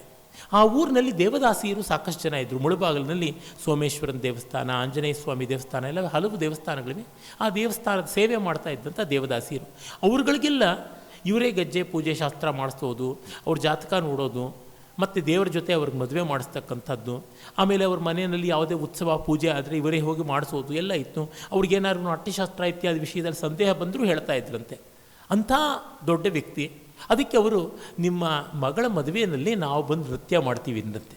ಆಗ ಇವರು ಹೇಳಿದ್ರಂತೆ, ಇಲ್ಲ, ಈ ಥರ ನೃತ್ಯ ಸೇವೆ ಎಲ್ಲ ದೇವರಿಗೆ ಸಲ್ಲಬೇಕು, ತುಂಬ ಶ್ರೀಮಂತರ ಮಾಡ್ಕೋಬಹುದು, ನಮ್ಮಂಥ ಪುರೋಹಿತರು ವೈದಿಕರು ನೃತ್ಯ ಇತ್ಯಾದಿಗಳನ್ನೆಲ್ಲ ಇಟ್ಕೋಬಾರ್ದು, ನಾವೇನಿದ್ರೂ ಮಂತ್ರದಿಂದ ಮುಗಿಸ್ಕೋಬೇಕು ಅಷ್ಟೇ, ನಿಮ್ಮದು ಬೇಡ ಅಂತ ಹೇಳ್ಬಿಟ್ಟು ಅಂದಂತೆ. ಅಂದರೆ ಮಗಳ ಮದುವೆಯಲ್ಲಿ ಜರ್ಬಾಗಿ ಡಾನ್ಸ್ ಮಾಡಿಸಿದ್ರೆ ತುಂಬ ಜನ ಬರ್ತಾರೆ, ನೋಡ್ತಾರೆ, 10 ಕಾಲ ಬೆಚ್ಕೋತಾರೆ. ಆ ಥರದ್ದಲ್ಲ. DVG ಅವ್ರಿಗೆ ಉಪನಯನ ಆಯಿತು. DVG ಅವ್ರಿಗೆ ಒಬ್ಬರು ಚಿಕ್ಕ ತಾತ ಇದ್ದರು, ಶೀನಣ್ಣ ಅಂತ. ಅವ್ರಿಗೆ ಬಹಳ ಕುಖ್ಯಾತವಾದ ವ್ಯಕ್ತಿತ್ವ, 8ನೇ ಸಂಪುಟದಲ್ಲಿ ಬರುತ್ತೆ. DVG ಅವರ ತಾತನಿಗೆ ತಮ್ಮ, ಕೊನೆಯ ತಮ್ಮ. ಅವ್ರಿಗೆ ಬೇರೆ ಎಲ್ಲ ಹವ್ಯಾಸಗಳು ಇದ್ದವು. ಅವರು ಕಾಶಿಗೆ ಹೊರಟೋಗ್ಬಿಟ್ರಂತೆ. ಈಗ ಒಂದು 150 ವರ್ಷದ ಹಿಂದಿನ ಮಾತು. ಕಾಶಿಗೆ ಹೋಗ್ಬಿಟ್ಟು ಅಲ್ಲಿಂದ ಪತ್ರ ಬರೆದಂತೆ, ನನಗೀಗ 500 ರೂಪಾಯಿ ಕಳಿಸದೇ ಇದ್ದರೆ ನಾನು ಸತ್ತೋಗ್ತೀನಿ ಇಲ್ಲೇ ಗಂಗೆಯಲ್ಲಿ ಮುಳುಗಿ ಅಂತ. 150 ವರ್ಷಗಳಿಂದ 500 ರೂಪಾಯಿ ಕಳಿಸೋದಕ್ಕೆ ಇವ್ರ ಕುಟುಂಬ ಎಷ್ಟು ಕಷ್ಟಪಟ್ಟಿರಬೇಕು ನೋಡಿ. ಕಳಿಸ್ಕೊಟ್ರು 500 ರೂಪಾಯಿ. ಆಮೇಲೆ ಬಂದರು. ಬಂದು ಸ್ವಲ್ಪ ದಿವಸಕ್ಕೆ ಅವನ್ನ ಒಬ್ಬ ವೇಶ್ಯೆ ದೇವಸ್ಥಾನಕ್ಕೆ ಭಾರಿ ಕಾಶಿ ಪೀತಾಂಬರ ಉಟ್ಕೊಂಡು ಬಂದ್ಲಂತೆ. ಎಲ್ಲಿದಮ್ಮ ಈ ಬಡ ಮುಳುಬಾಗ್ಲಲ್ಲಿ ಕಾಶಿ ಪೀತಾಂಬರ ಅಂದರೆ, ಶೇನಣ್ಣವ್ರು ಕೊಟ್ಟರು ಅಂತ 500 ರೂಪಾಯಿ. ಅದು ಅದನ್ನು DVG ಬರೆದಿದ್ದಾರೆ. DVG ಅವ್ರಿಗೆ ಉಪನಯನ ಆಯಿತು. ಉಪನಯನ ಆದಾಗ ಇವರು ಚಿಕ್ಕ ತಾತ ಒಂದು ಕುದುರೆ ಸಜ್ಜು ಮಾಡಿ, ಉಪನಯನದಲ್ಲಿ ಒಂದು ಅಂಗ ಇದೆ. ಅದು ಏನಂದರೆ ಈಗ ಸ್ವಲ್ಪ ಬೇರೆಯಾಗಿ ಮಾರ್ಪಟ್ಟಿದೆ. ಇದು ಪಲಾಶ ದಂಡ ಅಂತ ಒಂದು ದಂಡ ಇರುತ್ತೆ. ಆ ದಂಡವನ್ನು ತೆಗೆದುಕೊಂಡು ಅಶ್ವತ್ಥಕಟ್ಟೆ ಹತ್ರ ಇಟ್ಟು ಬರಬೇಕು. ವಸ್ತುತಃ ಶಾಸ್ತ್ರದಲ್ಲಿ ಅದೇನೂ ಇಲ್ಲ. ಅವನು ಬ್ರಹ್ಮಚಾರಿ ಆದವನು ಮದುವೆ ಆಗೋವರೆಗೂ ದಂಡ ಹಿಡ್ಕೋಬೇಕು ಅಂತ ಇದೆ. ಈಗೆಲ್ಲ ಎಲ್ಲ ಆಗುತ್ತೆ, ಅದಕ್ಕೆ ಅಶ್ವತ್ಥಕಟ್ಟೆಯಲ್ಲಿ ಇಟ್ಟು ಬರೋದು. ಈಗ ಎಲ್ಲಿವರೆಗೂ ಬಂದಿದೆ ಅಂದರೆ, ಮನೇಲಿ ದೇವ್ರ ಫೋಟೋಗಳೆಲ್ಲ ಗೋಡೆಗೆ ಕಷ್ಟ ಆಗುತ್ತೆ ಅಂತ ಎಲ್ಲ ಬಂದ್ಬಿಟ್ಟು ಅನಾಥಗಳನ್ನು ಮಾಡಿದಂತೆ ದೇವರುಗಳನ್ನೆಲ್ಲ ಅಶ್ವತ್ಥಕಟ್ಟೆಯಲ್ಲಿ ದೇವಸ್ಥಾನದ ಪ್ರಾಕಾರದಲ್ಲಿ ಇಟ್ಬಿಟ್ಟು ಬಂದುಬಿಡ್ತಾರೆ. ನೀವು ನೋಡಿದ್ದಿರ್ಬೋದು. ನಮ್ಮ ವಸುಧೇಂದ್ರ ಅದಕ್ಕೆ ರಕ್ಷಕ ಅನಾಥ ಅಂತ ಒಂದು ವಿನೋದದ ಬರವಣಿಗೆನೂ ಮಾಡಿದ್ದಾರೆ. ಅದು ಪುಸ್ತಕಕ್ಕೂ ಅದೇ ಹೆಸರು ಇಟ್ಟಿದ್ದಾರೆ. ಇರಲಿ, ಇವರು ಕುದುರೆ ಮೇಲೆ ಹೋಗ್ಬಿಟ್ಟು ಆ ದಂಡ ಇಟ್ಟು ಬರಬೇಕು ಅಂತ ಶೀನಣ್ಣನವರು. ಮತ್ತು ಅದಕ್ಕೆ ಮುಂದೆ ನರ್ತಕಿಯರ ನೃತ್ಯ. ಈಗ ಇವರು ವೆಂಕಟರಾಮ ಭಟ್ರು, ಏನು ಶೀನಣ್ಣ ನಿನಗೇನು ಮಾನ ಇದೆಯಾ, ಮರ್ಯಾದೆ ಇದೆಯಾ? ಬ್ರಹ್ಮಚಾರಿ ಆದವನು ಪ್ರತಿಜ್ಞೆ ಮಾಡ್ತಾನೆ ಗುರುವಿನ ಮುಂದೆ, ಏನು ಗೀತಂ ವರ್ಜಯಾಮಿ, ನೃತ್ಯಂ ವರ್ಜಯಾಮಿ, ಸಕ್ಚಂದನಾಧಿಕಂ ವರ್ಜಯಾಮಿ, ನಾನು ಹಾಡು, ಕುಣಿತ, ಗಂಧ, ಹೂವು, ಅಲಂಕಾರ ಎಲ್ಲ ನೋಡೋಲ್ಲ, ಕನ್ನಡಿ ನೋಡೋದಿಲ್ಲ, ಅಲಂಕಾರಗಳು ಮಾಡ್ಕೊಳ್ಳೋದಿಲ್ಲ, ನಾನು ಗಂಭೀರವಾಗಿ ಗುರುಗಳ ಹತ್ರ ಇರ್ತೀನಿ ಅಂತ ಹಾಗೆ ಪ್ರತಿಜ್ಞೆ ಮಾಡಿದ್ದಾನೆ. ಈಗ ಅವನ ಎದುರಿಗೆ ಡಾನ್ಸು ಅಂತೀಯ. ವಿನೀತನಾಗಿ ಬರಿಗಾಲಲ್ಲಿ ಗುರುವಿನ ಹತ್ರಕ್ಕೆ ನಡ್ಕೊಂಡು ಹೋಗಬೇಕು ಅಂತ ಇರುವಾಗ ಶಾಸ್ತ್ರ ಕುದುರೆ ಮೇಲೆ ಕೂತ್ಕೊಂಡು ಮದುವೆ ಗಂಡಿನ ಥರ ಮೆರವಣಿಗೆ ಮಾಡ್ಕೊಳ್ಳೋದು ಅಂತಂತೀಯಲ್ಲ, ಎಂಥದ್ದು ಅಂತ ಹೇಳ್ಬಿಟ್ಟು ಬೈದು ನಿಲ್ಲಿಸಿದ್ರಂತೆ. ಈ ಥರದ ಮಡಿವಂತರಾಗಿದ್ದರು ಕೂಡ ಅವರು. ಡಿ ವಿ ಜಿಯವರ ತಾತನಿಗೆ ತುಂಬ ಆತ್ಮೀಯ ಸ್ನೇಹಿತರು, ಶೇಷಗಿರಯ್ಯ ಅಂತ ಅವರಿಗೆ. ಅವ್ರು ಸತ್ತೋದಾಗ ಮನೆ ಪುರೋಹಿತರು ಹೇಳಿದ್ರಂತೆ, ನೋಡಿ ನನಗೆ ಈ ಅಂತ್ಯಕ್ರಿಯೆ ನನಗೆ ಮಾಡಿಸೋಕ್ಕಾಗೋಲ್ಲ, ನಾನು ಶೇಷಗಿರಿ ಸತ್ತೋಗಿರೋದು ನನ್ನ ತಮ್ಮನೇ ಸತ್ತೋಗಿದ್ದಾನೆ ಅಂತ ನನಗನ್ಸುತ್ತೆ, ನನ್ನ ಕೈನಲ್ಲಿ ಅವನನ್ನು ಪ್ರೇತ ಅಂತ ಮಂತ್ರಗಳಲ್ಲಿ ಹೇಳಬೇಕಾಗತ್ತೆ, ನನಗೆ ಹೇಳೋಕ್ಕಾಗೋಲ್ಲ, ಬೇರೆ ಪುರೋಹಿತರನ್ನು ಏರ್ಪಾಡು ಮಾಡ್ತೀನಿ, ನಾನೂ ಸೂತಕದಲ್ಲಿದ್ದಂಗೆ ಇರ್ತೀನಿ ಅಂತಂದ್ರಂತೆ. ಈ ಥರದ ಪುರೋಹಿತರು ಎಲ್ಲಿರ್ತಾರೆ ನೋಡಿ. ಅಂದರೆ ಆತ್ಮೀಯರಾದವ್ರನ್ನ ಸತ್ತವಿ ಅಂತ ಬಾಯ್ಬಿಟ್ಟು ಹೇಳೋದು ಕಷ್ಟ ಆಗುತ್ತೆ, ಬೇಡ ಅಂತ. ಈ ಥರದ್ದು. ಹೀಗೆ ವೆಂಕಟರಾಮ ಭಟ್ರ ಬಗ್ಗೆ ಬರೀತಾರೆ. ಇನ್ನೂ ಅನೇಕ ವಿದ್ವಾಂಸರ ಬಗ್ಗೆ ಬರೆದಿದ್ದಾರೆ, ಅನೇಕ ಪಂಡಿತರ ಬಗ್ಗೆ ಬರೆದಿದ್ದಾರೆ. ತುಂಬ ಸ್ವಾರಸ್ಯಕಾರಿಯಾದ ವಿಷಯಗಳೆಲ್ಲನೂ ನಾವು ಅಲ್ಲಿ ನೋಡ್ತೀವಿ. ಆ ವೈದಿಕ ಧರ್ಮ ಸಂಪ್ರದಾಯಸ್ಥರ ಬಗ್ಗೆ ಅಲ್ಲಿ ಒಂದು ಸನ್ನಿವೇಶ ಬರುತ್ತೆ. ಸಾಮಾನ್ಯವಾಗಿ ನಮ್ಮಲ್ಲಿ ಈಗ ಪುರೋಹಿತ ಶಾಹಿ ಈ ಪದವನ್ನು ಕುವೆಂಪು ಅವರೇ ಕಾಯಿನ್ ಮಾಡಿದ್ದು ಅಂಥೇಳಿ, ಈ ಪುರೋಹಿತರು ಎಲ್ಲ ವಂಚಕರು ಅನ್ನುವಂಥ ಒಂದು ಭಾವ ಇದೆ. ಮೋಸ, ವಂಚನೆ, ಸಣ್ಣತನ ಎಲ್ಲ ಜಾತಿ, ಎಲ್ಲ ವರ್ಗ, ಎಲ್ಲ ಸಮುದಾಯದಲ್ಲೂ ಇರುತ್ತೆ, ಮಾನವ ಸ್ವಭಾವದಲ್ಲಿರುತ್ತೆ. ಯಾವುದೋ ಒಂದರೊಳಗಿದೆ ಅಂತಲ್ಲ, ಇಲ್ಲೂ ಇರುತ್ತೆ. ಅದನ್ನು ಹಿಡಿದು ಯಾರೋ ಒಬ್ಬರು ತುಂಬ ಗೇಲಿ ಮಾಡಿದ್ರಂತೆ. ರೇಟಾನ್ಪುಲ್ ಶ್ರೀನಿವಾಸ ಶಾಸ್ತ್ರಿಗಳು ಹೇಳಿದ್ರಂತೆ, ನೋಡಯ್ಯ, ನಿಮ್ಮ ಮನೆಗೆ ಹೂಮಾರಕ್ಕೆ ಬರ್ತಾರೆ, ಚಪ್ಪಲಿ ಹೊಲ್ಕೊಡ್ತಾರೆ, ನಿಮಗೆ ಶೇವ್ ಮಾಡ್ತಾರೆ, ಹೇರ್ ಕಟಿಂಗ್ ಮಾಡ್ತಾರೆ, ಅವರೆಲ್ಲ ಸದಾಚಾರಿಗಳಾಗಿರಬೇಕು ಅಂತ ನೀವೇನು ಎಕ್ಸ್ಪೆಕ್ಟ್ ಮಾಡೋಲ್ಲ. ಅವ್ರಿಗೇನು ಕೊಡ್ತೀರೋ ಅದೇ ದುಡ್ಡನ್ನೇ ನಿಮ್ಮ ಮನೆಗೆ ಪುರೋಹಿತಂಗೆ ಬಂದವನಿಗೂ ಕೊಡ್ತೀರ, 1 ರೂಪಾಯಿ 2 ರೂಪಾಯಿ ದಕ್ಷಿಣೆ. ಅವನು ಮಾತ್ರ ಆಪಸ್ತಂಭ ಆಗಿರಬೇಕು, ಬೃಹಸ್ಪತಿ ಆಗಿರಬೇಕು ಅಂತ ನಿರೀಕ್ಷೆ ಮಾಡೋದು ಹೇಗೆ ಅಂತ. ಹೀಗಾಗಿ ಕರ್ತೃವಿನ ಯೋಗ್ಯತೆ ತರಹ ಪುರೋಹಿತರು ಇರ್ತಾರೆ. ಈ ಪ್ರೀಸ್ಟ್ ಕ್ರಾಫ್ಟ್ ಅನ್ನೋವಲ್ಲಿ ಈ ಆಲೋಚನೆ ಮಾಡು ಅಂತೆಲ್ಲ ಹೇಳಿದ್ರಂತೆ. ಈ ಥರದ ಸನ್ನಿವೇಶಗಳನ್ನು ತುಂಬ ತರ್ತಾರೆ. ಅದೇ ಹೊತ್ತಿಗೆ ಡಿ ವಿ ಜಿ ಹೇಳ್ತಾರೆ, ಕೆಲವರು ವಿನೋದವಾಗೂ ಇದ್ದರಂತೆ. ಒಬ್ಬರು ನಾರಾಯಣ ಭಟ್ರು ಅಂತ ಒಬ್ಬರಿದ್ದರು, ನಾರಾಯಣ ಭಟ್ರು ಅಂತ. ಅವ್ರ ಹೆಂಡತಿ ತುಂಬ ಗಯ್ಯಾಳಿ ಅಂತೆ. ಗಂಡ ಬದುಕಿದ್ದಾಗಲೇ ನನಗೆ ಯಾರೂ ಇಲ್ಲ ಅಂತ ಮನೆ ಭಿಕ್ಷೆ ಎತ್ತೋಕೆಲ್ಲ ಹೋಗ್ಬಿಡ್ತಾ ಇದ್ರಂತೆ. ಅಂಥ ವ್ಯಕ್ತಿ ಆಕೆ ಸತ್ತೋಗಿದ್ದ ದಿವಸ ಇವರು ನಾರಾಯಣ ಭಟ್ರು ಆ ಹೆಣದ ಹತ್ರ ಕೂತ್ಕೊಂಡು ನೇಟಿದೆ ಸುದಿನ ಮುರ ಅಂತ ಹಾಡ್ತಾ ಇದ್ರಂತೆ ತೆಲುಗಲ್ಲಿ. ಇದೇ ಸುದಿನ ಅಂತ. ಯಾಕೆ ಅಂದರೆ ಅವಳಿಗೂ ಸುಖ ಇಲ್ಲ, ಬದುಕಿರೋ ಕಾಲ ನನಗೂ ಇರಲಿಲ್ಲ, ಇವತ್ತು ಅವಳಿಗೂ ಈಗ ಸುಖ, ನನಗೂ ಸುಖ ಅಂತ. ಒಂದು ಇಂಗ್ಲೀಷ್ನ ಎಪಿಟ್ಯಾಫ್, ಗೋರಿ ಗೀತ, ಪಾಶ್ಚಾತ್ಯರೆಲ್ಲ ಗೋರಿನಲ್ಲಿ ಒಂದು ಶಿಲೆನ ಅದನ್ನು ಬಂದುಬಿಟ್ಟಿದ್ದು ತಲೆಗಲ್ಲು ಅಂತ ಕರೀತಾರೆ ಕನ್ನಡದಲ್ಲಿ. ಆ ಶವದ ತಲೆ ಹತ್ತಿರ ಒಂದು ಕಲ್ಲನ್ನು ಇಡ್ತಾರೆ, ಅದ್ರ ಮೇಲೆಲ್ಲ ಕೆತ್ತನೆ ಮಾಡ್ತಾರೆ, ಎಪಿಟ್ಯಾಫ್ ಅಂತ ಕರೀತಾರೆ. ಆ ಒಂದು ಮರಣ ಶಾಸನ ಗೋರಿ ಗೀತ, ಅದರದ್ದು ಅರ್ವಾದ ಎಸ್ ವಿ ರಂಗಣ್ಣವ್ರು ಮಾಡಿದ್ದಾರೆ. ಇಲ್ಲಿ ಮಲಗಿ ಹೇಳು ಎನ್ನ ಕಾಂತೆ, ಇವಳಿಗೀಗ ನಿಶ್ಚಿಂತೆ, ನನಗೂ ಅಂತೆ ಅಂತ. ಈ ಥರ ಆಗಿಬಿಡುತ್ತೆ. ಹೀಗೆ ಈ ಥರದ ಅಕಟ ವಿಕಟಗಳ ಬಗ್ಗೆಯೂ ಬರೀತಾರೆ. ಆಮೇಲೆ 6ನೇ ಸಂಪುಟ, ನಾನು ಮೊದಲೇ ಹೇಳಿದಂತೆ ಹಲವರು ಸಾರ್ವಜನಿಕರು, ನಾನು ಆಗಲೇ ತಿಳಿಸಿದ್ನಲ್ಲ, ಆ ಶಿವಸ್ವಾಮಿಯರವರು, ಇನ್ನೂ ಅನೇಕರು ಬರ್ತಾರೆ. ನಮ್ಮ ಪುಟ್ಟಣ್ಣ ಶೆಟ್ಟರು ಅಂತ ಬೆಂಗಳೂರಿನ ಟೌನ್ ಹಾಲ್ಗೆ ಉದಾರವಾಗಿ ಕಾಣಿಕೆ ಕೊಟ್ಟಂಥ ದೊಡ್ಡ ವ್ಯಕ್ತಿಗಳು ಪುಟ್ಟಣ್ಣ ಶೆಟ್ಟರು. ವೀರಶೈವ ಹಾಸ್ಟೆಲ್ ಮೊದಲಾದದ್ದನ್ನೆಲ್ಲ ಕಟ್ಟಿಸಿದವರು. ಅವರಿಗೆ ಯಾವುದೇ ಒಂದು ಈ ಡಿಗ್ರಿಗಳಿಲ್ಲದೆ ಇದ್ದರೂ ಅವರಿಗೆ ಅಡ್ಮಿನಿಸ್ಟ್ರೇಷನ್ನು, ಲೋಕವ್ಯವಹಾರ, ಪಾಂಡಿತ್ಯ, ವಿವೇಕ ಯಾವ ಥರ ಇತ್ತು ಅನ್ನೋದನ್ನು ತುಂಬ ಚೆನ್ನಾಗಿ ಬರೀತಾರೆ. ಸಿ ರಾಜಗೋಪಾಲಾಚಾರಿ ಮತ್ತು ವೆಂಕಟಕೃಷ್ಣಯ್ಯ, ಮೈಸೂರಿನ ತಾತಯ್ಯ ಅಂತ ಹೇಳ್ತೀವಲ್ಲ, ಇವರ ಬಗ್ಗೆ ಎಲ್ಲ ಬರೀತಾರೆ.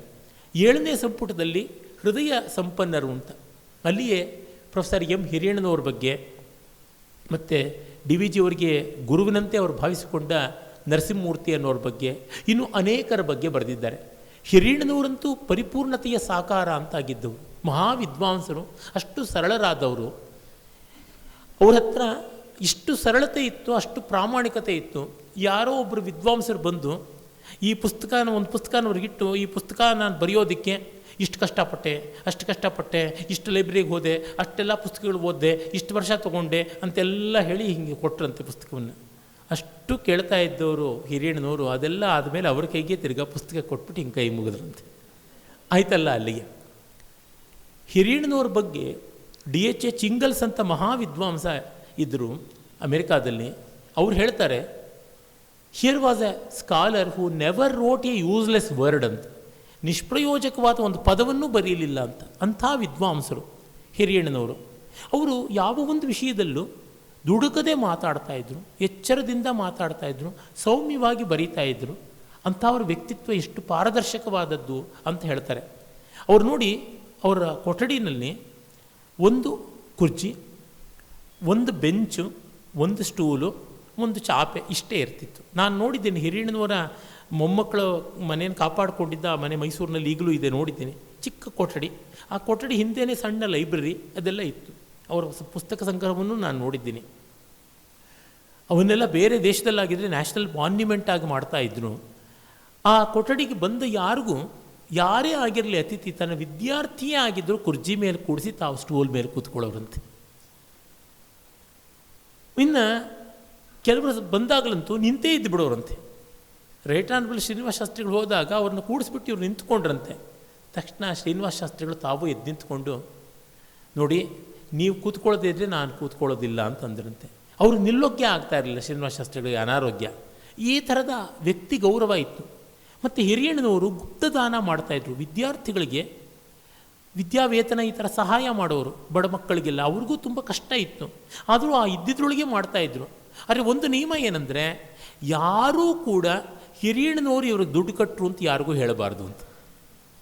ನಮ್ಮಲ್ಲಿ ಹೇಗಿದೆ ಅಂದರೆ, ಯಾರಾದರೂ ದೇವಸ್ಥಾನಕ್ಕೆ ಯಾರಾದರೂ ಒಂದು ಟ್ಯೂಬ್ಲೈಟ್ ದಾನ ಮಾಡಿದ್ರೆ, ಈ ಟ್ಯೂಬ್ಲೈಟನ್ನು ದಾನ ಮಾಡಿದಂಥ ಮಹಾರಾಜ ಶ್ರೀ ಅವರು, ಅವ್ರ ಹೆಂಡತಿ, ಅವ್ರ ಮಕ್ಕಳು ಅಂತ ಅಷ್ಟು ಉದ್ದ ಕಪ್ಪಗೆ ಬಣ್ಣದಲ್ಲಿ ಬರೆದುಬಿಟ್ಟು ಟ್ಯೂಬ್ಲೈಟ್ ಬೆಳಕನ್ನೇ ಮುಚ್ಚಾಕ್ಬಿಡ್ತಾರೆ. ಯಾರೋ ಒಬ್ಬರು ಫ್ಯಾನ್ ದಾನ ಕೊಟ್ಟಿದ್ರಂತೆ. ಫ್ಯಾನಿನ ರೆಕ್ಕೆಗಳ ಮೇಲೆ ತಮ್ಮ ದಾನ ಅಂತ ಬರೆದಿದ್ರಂತೆ. ತಿರುಗುವಾಗ ಕಾಣಿಸೋಲ್ವಲ್ಲ, ಅದಕ್ಕೆ ಫ್ಯಾನ್ ಹಾಕಬಾರ್ದು ಅಂತ ಗಲಾಟೆ ಮಾಡೋರಂತೆ. ಈ ತರಹ ಇದ್ದಾಗ ಹಿರಿಯಣ್ಣನಂಥವರು ಕೊಟ್ಟಿದ್ದು ಯಾರಿಗೂ ಹೇಳಬಾರ್ದು ಅಂತ ಮಾಡ್ತಿದ್ರಲ್ಲ. ತೀನಂಶ್ರೀ ಮತ್ತು AR ಕೃಷ್ಣಶಾಸ್ತ್ರಿ ಇಂಥ ಅನೇಕರಿಗೆ ಅವರು ಗುರುಗಳು ಆಗಿದ್ದಂಥವರು, ಮಹಾವಿದ್ವಾಂಸರು. ನಮ್ಮ ಮೈಸೂರಿನ ಹೆಸರನ್ನು ಅಂತಾರಾಷ್ಟ್ರೀಯ ಮಟ್ಟಕ್ಕೆ ತೆಗೆದುಕೊಂಡು ಹೋದಂಥ ಪಂಡಿತರು ಅವರು, ಹಿರಿಯಣ್ಣನವರು. ಅವರ ಬಗ್ಗೆ ಹೇಳ್ತಾರೆ. ಮತ್ತು N. ನರಸಿಂಹಮೂರ್ತಿ ಅಂತ ತುಂಬ ದೊಡ್ಡ ವ್ಯಕ್ತಿ. ಅವರು ಕಾನೂನು, ರಾಜ್ಯಶಾಸ್ತ್ರ ಇತ್ಯಾದಿ ವಿಷಯಗಳಲ್ಲೆಲ್ಲ DVG ಅವರಿಗೆ ಮಾರ್ಗದರ್ಶನ ಮಾಡಿದವರು. ಅವರು ಈ ಬೆಂಗಳೂರಿನ ಮ್ಯಾಜಿಸ್ಟ್ರೇಟ್ ಕೋರ್ಟಲ್ಲಿ ಮ್ಯಾನೇಜರ್ ಆಗಿ ಕೆಲಸ ಮಾಡ್ತಾಯಿದ್ರಂತೆ. ಬೆಣ್ಣೆ ಗೋವಿಂದಪ್ಪ ಅಂತ ಒಂದು ಬೆಣ್ಣೆ ಗೋವಿಂದಪ್ಪ ರಸ್ತೆ ಅಂತಲೇ ಬೆಂಗಳೂರಿನಲ್ಲಿದೆ. ಅಲ್ಲಿ ವ್ಯಾಸರಾಯರ ಮಠದ ರಸ್ತೆ ಅದು ಬರುತ್ತೆ. ಆ ಬೆಣ್ಣೆ ಗೋವಿಂದಪ್ಪನವರ ಅಳಿಯಂದರು ಇವರು. ತುಂಬ ಸಜ್ಜನರು ನರಸಿಂಹಮೂರ್ತಿಗಳು. ಅವರು ಟ್ರಾನ್ಸ್ಫರ್ ಮಾಡೋಕ್ಕೆ ಪ್ರಯತ್ನ ಪಟ್ಟಾಗ, ನಿಮಗೆ ಪ್ರಮೋಷನ್ ಕೊಡ್ತೀವಿ, ಬೇರೆ ಊರಿಗೆ ಮ್ಯಾಜಿಸ್ಟ್ರೇಟಾಗಿ ಹೋಗಿ, ಜಡ್ಜಾಗಿ ಹೋಗಿ ಅಂದರೆ ಬರ್ಕೊಟ್ಬಿಟ್ರಂತೆ. ನನಗೆ ಪ್ರಮೋಷನ್ ಬೇಡ, ನನ್ನ ಟ್ರಾನ್ಸ್ಫರ್ ಮಾಡಬೇಡಿ ಅಂತ. ಯಾಕೆ ವರ್ಗ ಮಾಡಬೇಡಿ ಅಂದರೆ, ಬೇರೆ ಊರಿನಲ್ಲಿ DVG ಸಿಗ್ತಾರಾ, ಅಥವಾ AR ಕೃಷ್ಣಶಾಸ್ತ್ರಿಗಳು ಸಿಗ್ತಾರಾ, ಇಲ್ಲದೇ ಇದ್ದರೆ ವೆಂಕಣ್ಣಯ್ಯನವ್ರು ಸಿಗ್ತಾರಾ, ಇಂಥ ಸ್ನೇಹಿತರು ಸಿಗೋಲ್ಲ, ಅದಕ್ಕೆ ನಾನು ಬೇರೆ ಊರಿಗೆ ಹೋಗೋಲ್ಲ ಅಂತ. ತುಂಬ ದೊಡ್ಡದಾದಂಥ ವಿಷಯ, ತುಂಬ ದೊಡ್ಡದಾದದ್ದು. ಇದು ನೋಡಿ ಮುಂದೆ DVG ಅವರ ಬದುಕಿನಲ್ಲೇ ಆಯಿತು. DVG ಅವರ ಪ್ರೇಶಿಷ್ಯರು ಹಲವರಿದ್ದರು. ನನಗೆ ಗೊತ್ತಿದ್ದಂಥ ಕೆಲವರು AG's ಆಫೀಸ್ನಲ್ಲಿ ಕೆಲಸ ಮಾಡ್ತಾಯಿದ್ರು. TN ಪದ್ಮನಾಭನ್ ಅವರು, ರಾಮಚೈತನ್ಯ ಅವರು, ಮತ್ತು ಸುಬ್ಬರಾಯರು, ಆಮೇಲಿಂದ DR ವೆಂಕಟರಮಣನವರು, ಈ ಥರ ಹಲವರಿದ್ದರು. ಅವರೆಲ್ಲರೂ ಕೂಡ ನಮಗೆ ಪ್ರಮೋಷನ್ ಬೇಡ, ವರ್ಗ ಬೇಡ ಅಂತ ಬರ್ಕೊಟ್ರು. ಯಾಕೆಂದರೆ DVG ಅವರ ಸನ್ನಿಧಿ ತಪ್ಪು ಹೋಗುತ್ತೆ ಅಂತ. ಹೀಗೆ ಈ ರೀತಿಯಾದ ವ್ಯಕ್ತಿಗಳು ಅಲ್ಲಿ ಬರ್ತಾರೆ. ಅಂಥದ್ದನ್ನು ಅವರು ಕಾಣಿಸ್ತಾರೆ 7ನೇ ಸಂಪುಟದಲ್ಲಿ. ಆಮೇಲೆ ಅಲ್ಲಿಯೇ ನಾನು ಮೊದಲು ಹೇಳಿದಂಥ ಈ ವಿನೋದದ ಕವಿತೆಗಳು, ಗುಂಡಂ ತಿಂದಂ ಭಂಡಂ ತಿಂಡಿ ಕಿಶೂರಂ ಚಂಡಾಲ ಮುಂಡೆ ಗಂಡಂ, ಈ ಥರದ ಪದ್ಯಗಳು, ಈ ವಿನೋದಗಳನ್ನೆಲ್ಲ ಮಾಡಿದ್ದಾರೆ. ಕೊನೆಗೆ 8ನೇ ಸಂಪುಟದಲ್ಲಿ DVG ತಮ್ಮ ನೆನಪುಗಳನ್ನು ಹೇಳಿಕೊಂಡಿದ್ದಾರೆ. ಅಂದರೆ ತಮ್ಮ ಬಾಲ್ಯ, ತಮ್ಮ ಅಜ್ಜ, ತಮ್ಮ ಮುತ್ತಜ್ಜ, ತಮ್ಮ ಅಜ್ಜಿ ಸಾಕಮ್ಮ ಅಂತ ಕಣ್ಣಿಲ್ದಾಕೆ, ಕಣ್ಣಿಲ್ಲದೆ ಇದ್ದರೂ ಚೆನ್ನಾಗಿ ಅಡುಗೆ ಮಾಡ್ತಾಯಿದ್ರಂತೆ. ಕಣ್ಣು ಪೊರೆ ಬಂದುಬಿಟ್ಟು ಕಣ್ಣು ಹೋಗ್ಬಿಟ್ಟಿತ್ತು. ರುಚಿ ನೋಡ್ತಿರಲಿಲ್ಲ, ಏನೂ ಗೊತ್ತಾಗ್ತಿರಲಿಲ್ಲ. ಆದರೆ ಹಬೆ ಬರುವ ರೀತಿಯ ಪರಿಮಳದಿಂದಲೇ ಆ ಅಡುಗೆ ಸರಿಯಾಗಿದೆಯಾ ಇಲ್ವಾ ಅಂತ ನೋಡಿ ಮಾಡ್ತಾ ಇದ್ರಂತೆ. ಅವರು ಪಾಪ ಪೊರೆ ಬಂದು ಕಣ್ಣು ಹೋಗಿತ್ತು, ಅದಕ್ಕೆ ಯಾರೋ ಸರಿ ಮಾಡ್ತೀವಿ ಅಂತ ಔಷಧ ಹಾಕಿ ಇನ್ನೂ ನೋವಾಯಿತು, ಏನೂ ಪ್ರಯೋಜನವಾಗಲಿಲ್ಲ. ಹಾಗೆ ಕಣ್ಣು ನೋವು ಬಂದು ಒದ್ದಾಡ್ತಾ ಇದ್ದಾಗ ಗೋಳಾಡದೆ ಬೈದೆ, ಕಣ್ಣು ನೋವು ತಾಳಲಾರೆನೆ ಪನ್ನಗಾರಿ ವಾಹನ ಪೊರೆಯೋ ಎನ್ನನು ಅಂತೆಲ್ಲ ಅವರೇ ಹಾಡು ಮಾಡ್ಕೊಂಡು ಹೇಳ್ತಾ ಇದ್ರಂತೆ. ಕಷ್ಟ ಬಂದಾಗ ನಮಗೇ ಯಾಕೆ ಈ ಕಷ್ಟ ಬಂತು ಅಂತಲ್ಲ, ಕಷ್ಟಗಳ ಸ್ವರೂಪವೇ ಹೀಗೆ, ಪರಮಾತ್ಮನ ನೆನೆಸಬೇಕು ಅಂತನ್ನುವ ದೃಷ್ಟಿ ಆಕೆಗಿತ್ತು ಸಾಕಮ್ಮನವ್ರಿಗೆ. ಅವರು ಊರಿನ ಆಚೆ ಸಿಹಿ ನೀರಿನ ಬಾವಿ, ಅಲ್ಲಿಂದ ನೀರು ತರಬೇಕಿತ್ತು. ಅದು ಒಂದು ಅರ್ಧ ಮೈಲಿಗೂ ದೂರ ಇತ್ತು. ಬೆಳಗ್ಗೆ ಹೋಗೋರಂತೆ, ಕಣ್ಣು ಸರಿಯಾಗಿ ಕಾಣಿಸ್ದೇ ಇದ್ದರೂ ದಾರಿ ನೆನಪಲ್ಲೇ ಹೋಗೋರು, ಮಡಿ, ಅದಕ್ಕೋಸ್ಕರ ಮಡಿ ನೀರು ತರೋಕ್ಕೆ ಅಂತ. ಎಷ್ಟು ತಪ್ಪಲೆಗಳು ತೊಗೊಂಡು ಹೋಗ್ತಿದ್ರು ಅಂದರೆ, ಒಂದು ತಪ್ಪಲೆ ತಲೆ ಮೇಲೆ, ಅದರ ಮೇಲೆ ಮತ್ತೊಂದು ತಪ್ಪಲೆ, ಕಂಕಳಲ್ಲಿ ಒಂದು ತಪ್ಪಲೆ, ಅದರ ಮೇಲೆ ಮತ್ತೊಂದು ತಪ್ಪಲೆ, ಮತ್ತು ಈ ಕೈನಲ್ಲಿ 4 ಬೆರಳಲ್ಲಿ 4 ತಂಬಿಗೆ, ಇಷ್ಟು ಹಿಡ್ಕೊಂಡು ತರೋರಂತೆ. ತಲೆ ಮೇಲಿರ್ತಕ್ಕಂಥದ್ದು ತಮ್ಮ ಮತ್ತು ತಮ್ಮ ಪುರೋಹಿತರ ಮನೆಗೆ, ದೇವರ ಪೂಜೆಗೆ ಆ ಥರದ ನೀರು. ಕಂಕಳಲ್ಲಿ ಇರತಕ್ಕಂಥದ್ದು ಮನೆಗೆ ಬೇಕಾದಂಥ ಕುಡಿಯೋ ನೀರು, 2 ಮನೆಗೂ. ಇನ್ನು ಈ 4 ತಂಬಿಗಳು ಮನೆಗೆ ಬಂದವರು ಬಾಯಾರ್ದಾಗ ಕೊಡೋದಕ್ಕೆ ನೀರು ಅಂತ. ಅಂದರೆ ಈ ಕಷ್ಟಗಳನ್ನು ಅವರಷ್ಟು ಸಲೀಸು ಅಂತ ಅಂದುಕೊಂಡು ಮಾಡಿದ್ರಲ್ಲ. ಅವರಿಗೊಬ್ಬ ಮಗ ಇದ್ದರು. ಆ ಮಗ ಮದುವೆ ಮಾಡ್ಕೊಂಡಿರಲಿಲ್ಲ, ಸ್ಕೂಲ್ ಮೇಷ್ಟ್ರಾಗಿದ್ದರು. ಆ ಮೇಷ್ಟ್ರನ್ನೇ ನೋಡಿಕೊಂಡು ಡಿ ವಿ ಜಿಯವರು ಕಗ್ಗದಲ್ಲಿ ಮಂಕುತಿಮ್ಮ ಅನ್ನುವ ತಿಮ್ಮ ಗುರುವಿನ ಪಾತ್ರವನ್ನು ನಿರ್ಮಾಣ ಮಾಡಿದರು. ಹಳ್ಳಿ ಮಕ್ಕಳಿಂಗೆ ಗುರುವು ಹಳ್ಳಿಗೆಲ್ಲ ಗೆಳೆಯನು, ಒಳ್ಳೆ ಹಾರುವಯ್ಯ ಹಸುಳೆ ಎನ್ನುವರವನನು, ತಮ್ಮ ಸೋದರ ಮಾವನ ಬಗ್ಗೆನೇ ಡಿ ವಿ ಜಿ ಬರೆದದ್ದು ಅಂತ ಗೊತ್ತಾಗುತ್ತದೆ. ಈ ಥರದ್ದೆಲ್ಲ ಚಿತ್ರಗಳು ತುಂಬ ಚೆನ್ನಾಗಿ ಬರ್ತದೆ. ಅಲ್ಲಿ ಒಂದು ಹೃದಯಸ್ಪರ್ಶಿಯಾದ ಘಟನೆ ಒಂದಿದೆ, ಅದರಿಂದ ನಾನು ಹೇಳಿ ಮುಗಿಸ್ತೀನಿ. ಮುತ್ತ ಅಂತ ಒಬ್ಬ ವ್ಯಕ್ತಿ, ಅವರ ಊರಿನಲ್ಲಿ ಆತ ದಲಿತ. ಆತ ಒಮ್ಮೆ ಡಿ ವಿ ಜಿ ಹತ್ರಕ್ಕೆ ಬಂದು, ಡಿ ವಿ ಜಿ ಅಷ್ಟೊತ್ತಿಗೆ ಬೆಂಗಳೂರಿಗೆ ಬಂದು ಪತ್ರಿಕಾ ಕೆಲಸ ನೋಡ್ತಾಯಿದ್ರು. ಇವ್ರಿಗೊಂದು 18-20 ವರ್ಷ ಆಗಿತ್ತು. ಬಂದು ಡಿ ವಿ ಜಿ ಊರಿಗೆ ಬಂದಿದ್ದಾಗ ಬಂದು 8 ಆಣಿ ಕೊಡಿ ಅಂತ ಕೇಳಿದ್ರಂತೆ. ಇವರು ಆತ ಹೆಂಡ ಕುಡಿಯೋದಕ್ಕೆ ಕೇಳ್ತಾ ಇರಬೇಕು ಅಂತ, ಮುತ್ತ ಈಗೇನಪ್ಪ ಕಾಸುಗಳಿಂದ ಆಣೆಗೆ ಬಂದುಬಿಟ್ಟಿಯಾ, ಕುಡ್ತಾ ಒಳ್ಳೇದಲ್ಲ ಅಂದ್ರಂತೆ. ತೆಲುಗಲ್ಲೇ ಸಂಭಾಷಣೆ ನಡೆದದ್ದು, ಮುಳುಬಾಗ್ರ ತೆಲುಗಿನ ಪ್ರಾಬಲ್ಯ ಜಾಸ್ತಿ. లేదు ಸ್ವಾಮಿ ಮಂಚು ಪನಿ చేయాలని ಬುದ್ಧಿ ಪುಟ್ಟಿಂದಿ ಅಂತ ಅನ್ನತ್ತೆ. ಇಲ್ಲ ಸ್ವಾಮಿ, ಒಳ್ಳೆ ಕೆಲಸ ಮಾಡಬೇಕು ಅಂತ ಬುದ್ಧಿ ಬಂದಿದೆ ಅಂತ. ಇವ್ರು ಕೊಟ್ಟರು ದುಡ್ಡನ್ನು. ಒಂದು 4-5 ದಿವಸ ಆದಮೇಲೆ ಬನ್ನಿ ಅಂತ ಕರ್ಕೊಂಡು ಹೋದಂತೆ. ಮುತ್ತ ಕರ್ಕೊಂಡು ಹೋದಾಗ ಅಲ್ಲಿ ಒಂದು ಕಾಡುದಾರಿ, ಅಲ್ಲಿ ಒಂದು ಹೊರೆಗಲ್ಲು ಅಂತ ಮಾಡಿದ್ದು. ನಿಮಗೆ ಗೊತ್ತಿದೆಯೋ ಇಲ್ವೋ, ನಮ್ಮ ಕಡೆ ಎಲ್ಲ ಕಾಡಿಂದ ಅಥವಾ ಬೇರೆ ಹೊಲ ಗದ್ದೆಗಳಿಂದ ತಲೆ ಮೇಲೆ ಭಾರ ಹೊತ್ತು ಬರುವಾಗ ಸ್ವಲ್ಪ ಇಳಿದು ಸುಧಾರಿಸ್ಕೋಣ, ಇಳಿಸಿ ಹೊರೆ ಅಂತಂದರೆ ಆಗೋದಿಲ್ಲ. ಯಾಕೆಂದರೆ ಇಳಿಸ್ಬಿಟ್ರೆ ಮತ್ತೆ ತಲೆಗೆ ಏರ್ಸೋಕ್ಕೆ ಯಾರು ಬೇಕು. ಆ ಕಾಡು ಹಾದಿಗಳಲ್ಲಿ ಯಾರೂ ಜಾಸ್ತಿ ಜನ ಸಿಗೋದಿಲ್ಲ. ತಲೆ ಮೇಲೆ ತಾವೇ ಇರಿಸ್ಕೊಳ್ಳೋಕ್ಕಾಗೋಲ್ಲ, ಯಾರು ಬರಲಿ ಅಂತ ಕಾಯಬೇಕು. ಅದಕ್ಕೆ ಏನು ಮಾಡ್ತಾಯಿದ್ರು ಅಂದರೆ, 2 ಕಲ್ಲನ್ನು ಹೀಗೆ ನೆಟ್ಟು ಅದರ ಮೇಲೆ ಮತ್ತೊಂದು ಚಪ್ಪಡಿ ಹಾಕಿರೋರು. ಅದು ಸಾಮಾನ್ಯ ಒಂದು 4 ಅಡಿಗಿಂತ ಮೇಲೆ ಇರ್ತಾಯಿತ್ತು, 4-5 ಅಡಿ ಇರ್ತಾಯಿತ್ತು. ಅದರ ಹತ್ರ ಬಂದು ಸ್ವಲ್ಪ ಬಗ್ಗಿ ತಲೆಯಿಂದ ಹೊರೆ ಇಳಿಸ್ಕೊಳ್ಳೋದು, ಆಮೇಲೆ ತಿರ್ಗಿ ಅದರಿಂದ ಹಾಗೆ ಏರಿಸ್ಕೊಳ್ಳೋದು ಮಾಡ್ತಾಯಿದ್ರು. ಈಚೆಗೆ ನಾನು ಎಲ್ಲೂ ನೋಡಲಿಲ್ಲ ಅದನ್ನಂಥದ್ದನ್ನು. ಮುಂಚೆ ತಮ್ಮ ಊರುಗಳಲ್ಲೆಲ್ಲ ತುಂಬ ಇತ್ತು. ಆ ಕೆಲಸವನ್ನು ಆತ ಮಾಡಿದ್ದು. ಅದು ಬಂಡೆ ಕಲ್ಲು ಒಡೆಯುವಂಥ ಒಡ್ಡತನದ ಕೆಲಸ ಪಾಪ ಆತ ಮಾಡ್ತಾ ಇದ್ದ. ಅಷ್ಟು ದೂರಕ್ಕೆ ಸಾಗಿಸೋದಕ್ಕೆ ಎತ್ತಿನ ಗಾಡಿಗೆ ದುಡ್ಡು ಕೊಡೋದಕ್ಕೆ 8 ಆಣಿ ಬೇಕಾಗಿತ್ತು. ಅದನ್ನು ಡಿ ವಿ ಜಿಯಿಂದ ತೊಗೊಂಡಿದ್ದು. ಡಿ ವಿ ಜಿ ಬರೀತಾರೆ, ಆ ಮುತ್ತನ ಈ ಸೇವೆಗೆ ತ್ಯಾಗಕ್ಕೆ ಸಮಾನ ಇದೆಯಾ? ಅದರ ಮೇಲೆ ಆತ ಏನು ಹೆಸರು ಕೆತ್ತಿಸ್ಕೊಂಡ, ಏನೂ ಇಲ್ಲ. ಎಲ್ಲರಿಗೂ ಕಷ್ಟ ಆಗ್ತಾ ಇದೆ, ತನಗೆ ಪರಿಹಾರ ಮಾಡೋಕ್ಕಾಗುತ್ತದೆ, ಅದಕ್ಕೆ ಇಂಥವ್ರ ಹತ್ರ ಕೇಳ್ತೀನಿ, ಅವ್ರು ಕುಡಿಯೋದಿಕ್ಕಂತ ಗೇಲಿ ಮಾಡಿದ್ರೂ ಪರವಾಗಿಲ್ಲ ಅಂತ ತೊಗೊಂಡನಲ್ಲ. ಎಂಥ ದೊಡ್ಡ ದೃಷ್ಟಿ! ಈ ರೀತಿಯಾದ ಭವ್ಯವಾದ ವ್ಯಕ್ತಿತ್ವಗಳನ್ನು ಚಿತ್ರಿಸಿದ್ದಾರೆ. ಮಹಾರಾಜರುಗಳು, ಸನ್ಯಾಸಿಗಳು, ಪೀಠಾಧಿಪತಿಗಳು, ಪಂಡಿತರು, ಸರ್ಕಾರದ ದೊಡ್ಡ ದೊಡ್ಡ ಅಧಿಕಾರದಲ್ಲಿದ್ದವರಿಂದ ಮುತ್ತನಂಥವರು, ಶಿವಪಿಚ್ಚೆ ಮೊದಲಿಯಾರಂಥವರು ಎಲ್ಲರ ಬಗ್ಗೆನೂ ಚಿತ್ರಿಸಿದ್ದಾರೆ. ಇದು ಒಂದು ವಿಶ್ವಕೋಶದಂಥದ್ದು, ಸಂಸ್ಕೃತಿ ಕೋಶ. ಗದ್ಯ ಮಹಾಕಾವ್ಯ ಅಂದರೆ ಅದೇ. ಸಾಮಾನ್ಯವಾಗಿ ಕಾವ್ಯ ಕಲ್ಪಿತ, ಇದು ಕಲ್ಪನೆಯಲ್ಲ, ವಾಸ್ತವ. ಇಂಥ ಗ್ರಂಥವನ್ನು ಜೀವನದಲ್ಲಿ ಒಂದು ತೈಲಪ್ರಾಯವಾದ ಗ್ರಂಥ, ಜೀವನ ದೀಪಕ್ಕೆ ಅಂತ ಭಾವಿಸಿ ಪ್ರತಿಯೊಬ್ಬರೂ ಓದಬೇಕು, ಓದ್ಕೋತಿರಬೇಕು, ಸಂತೋಷ ಪಡ್ತಾ ಇರಬೇಕು. ಅದಕ್ಕೆ ಈ ಒಂದು ಸಣ್ಣ ಉಪನ್ಯಾಸ ಉಪಕ್ರಮವಾದರೆ ಒಳ್ಳೆಯದು ಅಂತ ಭಾವಿಸ್ತೀನಿ. ಮಂಕುತಿಮ್ಮನ ಕಗ್ಗದ ಎಲ್ಲ ಪದ್ಯಗಳಿಗೂ ಬೇಕಾಗಿರ್ತಕ್ಕಂಥ ಮೂಲ ತತ್ವ ಇಲ್ಲಿದೆ. ಇಲ್ಲಿರುವ ಜೀವನ ಅಲ್ಲಿ ಪದ್ಯ ರೂಪವಾಗಿದೆ. ಹೀಗಾಗಿ ಮಂಕುತಿಮ್ಮನ ಕಗ್ಗಕ್ಕೆ ದೊಡ್ಡ ವ್ಯಾಖ್ಯಾನ ಅಂದರೆ ಇಂಥದ್ದು ಅಂತ ನಾನು ಭಾವಿಸ್ತೀನಿ. ಹಾಗಾಗಿ ಡಿ ವಿ ಜಿಯವರ ವ್ಯಕ್ತಿತ್ವವನ್ನು ಈ ಬಗೆಯಲ್ಲಿ ನಾವು ಮನಸ್ಸಿಗೆ ತುಂಬಿಕೊಂಡ್ರೆ ಅವರ ಅಧ್ಯಯನ ತನ್ಮೂಲಕ ನಮ್ಮ ಜೀವನ ದರ್ಶನ ನಿಚ್ಚಳವಾಗುತ್ತೆ ಅಂತ ಹೇಳಿ ಮುಗಿಸ್ತೀನಿ. ಧನ್ಯವಾದ, ನಮಸ್ಕಾರ.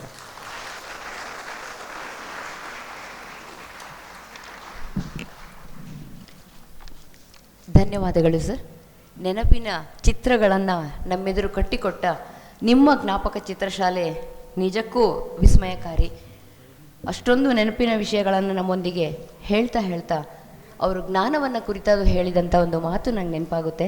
ನಮ್ಮ ಇರುವನ್ನೇ ಕುರಿತಾದದ್ದು ನಿಜವಾದ ಅರ್ಥದಲ್ಲಿ ಜ್ಞಾನ ಅಂತ ಗಣೇಶ್ ಅವರನ್ನು ಕಡೆ ಹೇಳಿದ್ದಾರೆ. ನಿಜವಾಗಿಯೂ ಆ ಜ್ಞಾನವನ್ನು ಏನು ಹೇಳಿದ್ದಾರೆ ಅದನ್ನು ಮತ್ತೆ ಮತ್ತೆ ಓದುವ ಮನಸ್ಸು ನಮಗಾಗಲಿ ಅಂತ ಆಶಿಸ್ತಾ ಅವರಿಗೆ ಧನ್ಯವಾದಗಳನ್ನು ಅರ್ಪಿಸ್ತಾ ಇದ್ದೇನೆ. ಇದೀಗ ವಂದನೆಯನ್ನು ಸಲ್ಲಿಸ್ತಾ ಡಾಕ್ಟರ್ ಗಣೇಶ್ ಅವರಿಗೆ ನಮ್ಮಿಂದ ಒಂದು ಗೌರವ ಅರ್ಪಣೆ ಅಧ್ಯಕ್ಷರು ಮತ್ತು ಕಾರ್ಯದರ್ಶಿಗಳು ನಡೆಸಿಕೊಡ್ಬೇಕು. ಗೀತ ನೃತ್ಯ ಚಿತ್ರ ಶಿಲ್ಪ ಅವಧಾನ ಕಲೆ ವಿವಿಧ ಭಾಷೆಗಳ ಸಾಹಿತ್ಯ ವಿಜ್ಞಾನ ದರ್ಶನ ಶಾಸ್ತ್ರಗಳು ಎಲ್ಲವೂ ಪ್ರೀತಿಯ ಕ್ಷೇತ್ರಗಳೆಂದು ಅಪ್ಪಿಕೊಂಡು ಅದರ ರಸಾಸ್ವಾದನವನ್ನು ಮಾಡುವ ಮೂಲಕ ಅದೇ ನನಗೆ ಸಮಾಜವನ್ನು ಧರ್ಮವನ್ನು ಸ್ನೇಹ ಮತ್ತು ವೇದಾಂತ ಇವುಗಳನ್ನು ದರ್ಶಿಸಲಿಕ್ಕೆ ಕಾರಣವಾಯಿತು ಅಂತ ಹೇಳ್ತಾರೆ. ಜೊತೆಗೆ ಇಷ್ಟೆಲ್ಲ ಸಾಧನೆ ಮಾಡಿದ್ದು ಕೂಡ ಅವರು ಹೇಳ್ಕೊಳ್ತಾರೆ, ನಮ್ಮ ನೆಮ್ಮದಿಗೂ ಮಿಕ್ಕವರ ಸಂತೋಷಕ್ಕೂ ಒದಗಿ ಬಂದರೆ ಸಾಕು, ಲೋಕ ನೆನಪಿಟ್ಟುಕೊಳ್ಳಬೇಕು ಎಂಬುವ ತಳಮಳವಾಗಲಿ ಕೋಟಲೆ ನನಗಿಲ್ಲ ಅಂತಾರೆ. ಬಹುಶಃ ಇಷ್ಟು ಮೇರು ವ್ಯಕ್ತಿತ್ವವನ್ನು ನಮ್ಮೆದುರು ನಾವು ನೋಡ್ತಿರೋದು ನಮ್ಮ ಸುಕೃತ ಅಂತ ನಾನು ಅಂದ್ಕೊಳ್ತಾ ಇದ್ದೇನೆ. ಅವರಿಗೆ ನಿಮ್ಮೆಲ್ಲರ ಪರವಾಗಿ ತುಂಬು ಹೃದಯದ ಧನ್ಯವಾದಗಳನ್ನು ಅರ್ಪಿಸ್ತಾ ಇದ್ದೇನೆ. ಹಾಗೂ ಕಾರ್ಯಕಾರಿ ಸಮಿತಿಯ ಸದಸ್ಯರು ಮತ್ತು ಪೂರ್ವಾಧ್ಯಕ್ಷರುಗಳು ದಯವಿಟ್ಟು ವೇದಿಕೆಗೆ ಬರಬೇಕು. ಒಂದು ನೆನಪಿನ ಚಿತ್ರವನ್ನು ನಾವು ಕೂಡ ಇಟ್ಟುಕೊಳ್ಳೋಣ ಅಂತ. ಈ ಕಾರ್ಯಕ್ರಮವನ್ನು ಅಚ್ಚುಕಟ್ಟಾಗಿ ನಡೆಸಿಕೊಟ್ಟಂಥ ನಮ್ಮ ಅಧ್ಯಕ್ಷರಾದ ಪ್ರೊಫೆಸರ್ ಶಂಕರನಾರಾಯಣ ಶಾಸ್ತ್ರಿ ಅವರಿಗೆ ಎಲ್ಲರ ಪರವಾಗಿ ಧನ್ಯವಾದಗಳು. ಹಾಗೆ ಕಾರ್ಯಕ್ರಮವನ್ನು ರೂಪಿಸಿ ನಿರ್ದೇಶಿಸಿದ ನಮ್ಮ ಕಾರ್ಯದರ್ಶಿ ವಿನಯ್ ಅವರಿಗೂ ಕೂಡ ಧನ್ಯವಾದಗಳು. ಮತ್ತು ನಮ್ಮ ಪೂರ್ವಾಧ್ಯಕ್ಷರು, ಕಾರ್ಯಕಾರಿ ಸಮಿತಿ ಸದಸ್ಯರು ಹಾಗೂ ಕರ್ನಾಟಕ ಸಂಘದ ಗೌರವಾನ್ವಿತ ಸದಸ್ಯರುಗಳು ಆಗಮಿಸಿದ್ದೀರಿ. ಅವರಿಗೂ ಕೂಡ ಎಲ್ಲರ ಪರವಾಗಿ ಧನ್ಯವಾದಗಳನ್ನು ಅರ್ಪಿಸ್ತಾ ಇದ್ದೇನೆ. ಜೊತೆಗೆ ಗಣೇಶ್ ಅವರ ಅಭಿಮಾನಿ ಬಂಧುಗಳು ಇಲ್ಲಿದ್ದೀರಿ, ಅವರಿಗೂ ಕೂಡ ಧನ್ಯವಾದಗಳು. ಹಾಗೆ ನಮ್ಮ ಕಚೇರಿ ಸಿಬ್ಬಂದಿ ಹಾಗೂ ಮಾಧ್ಯಮ ಮಿತ್ರರಿಗೂ ಕೂಡ ಧನ್ಯವಾದಗಳನ್ನು ಅರ್ಪಿಸ್ತಾ ಇದ್ದೇನೆ. ಶನಿವಾರದ ಕಾರ್ಯಕ್ರಮಕ್ಕೆ ತಪ್ಪದೆ ಆಗಮಿಸಿ ಅಂತ ನಿಮ್ಮಲ್ಲಿ ಮತ್ತೊಮ್ಮೆ ಮನವಿ ಮಾಡಿಕೊಳ್ತಾ ಇದ್ದೇನೆ.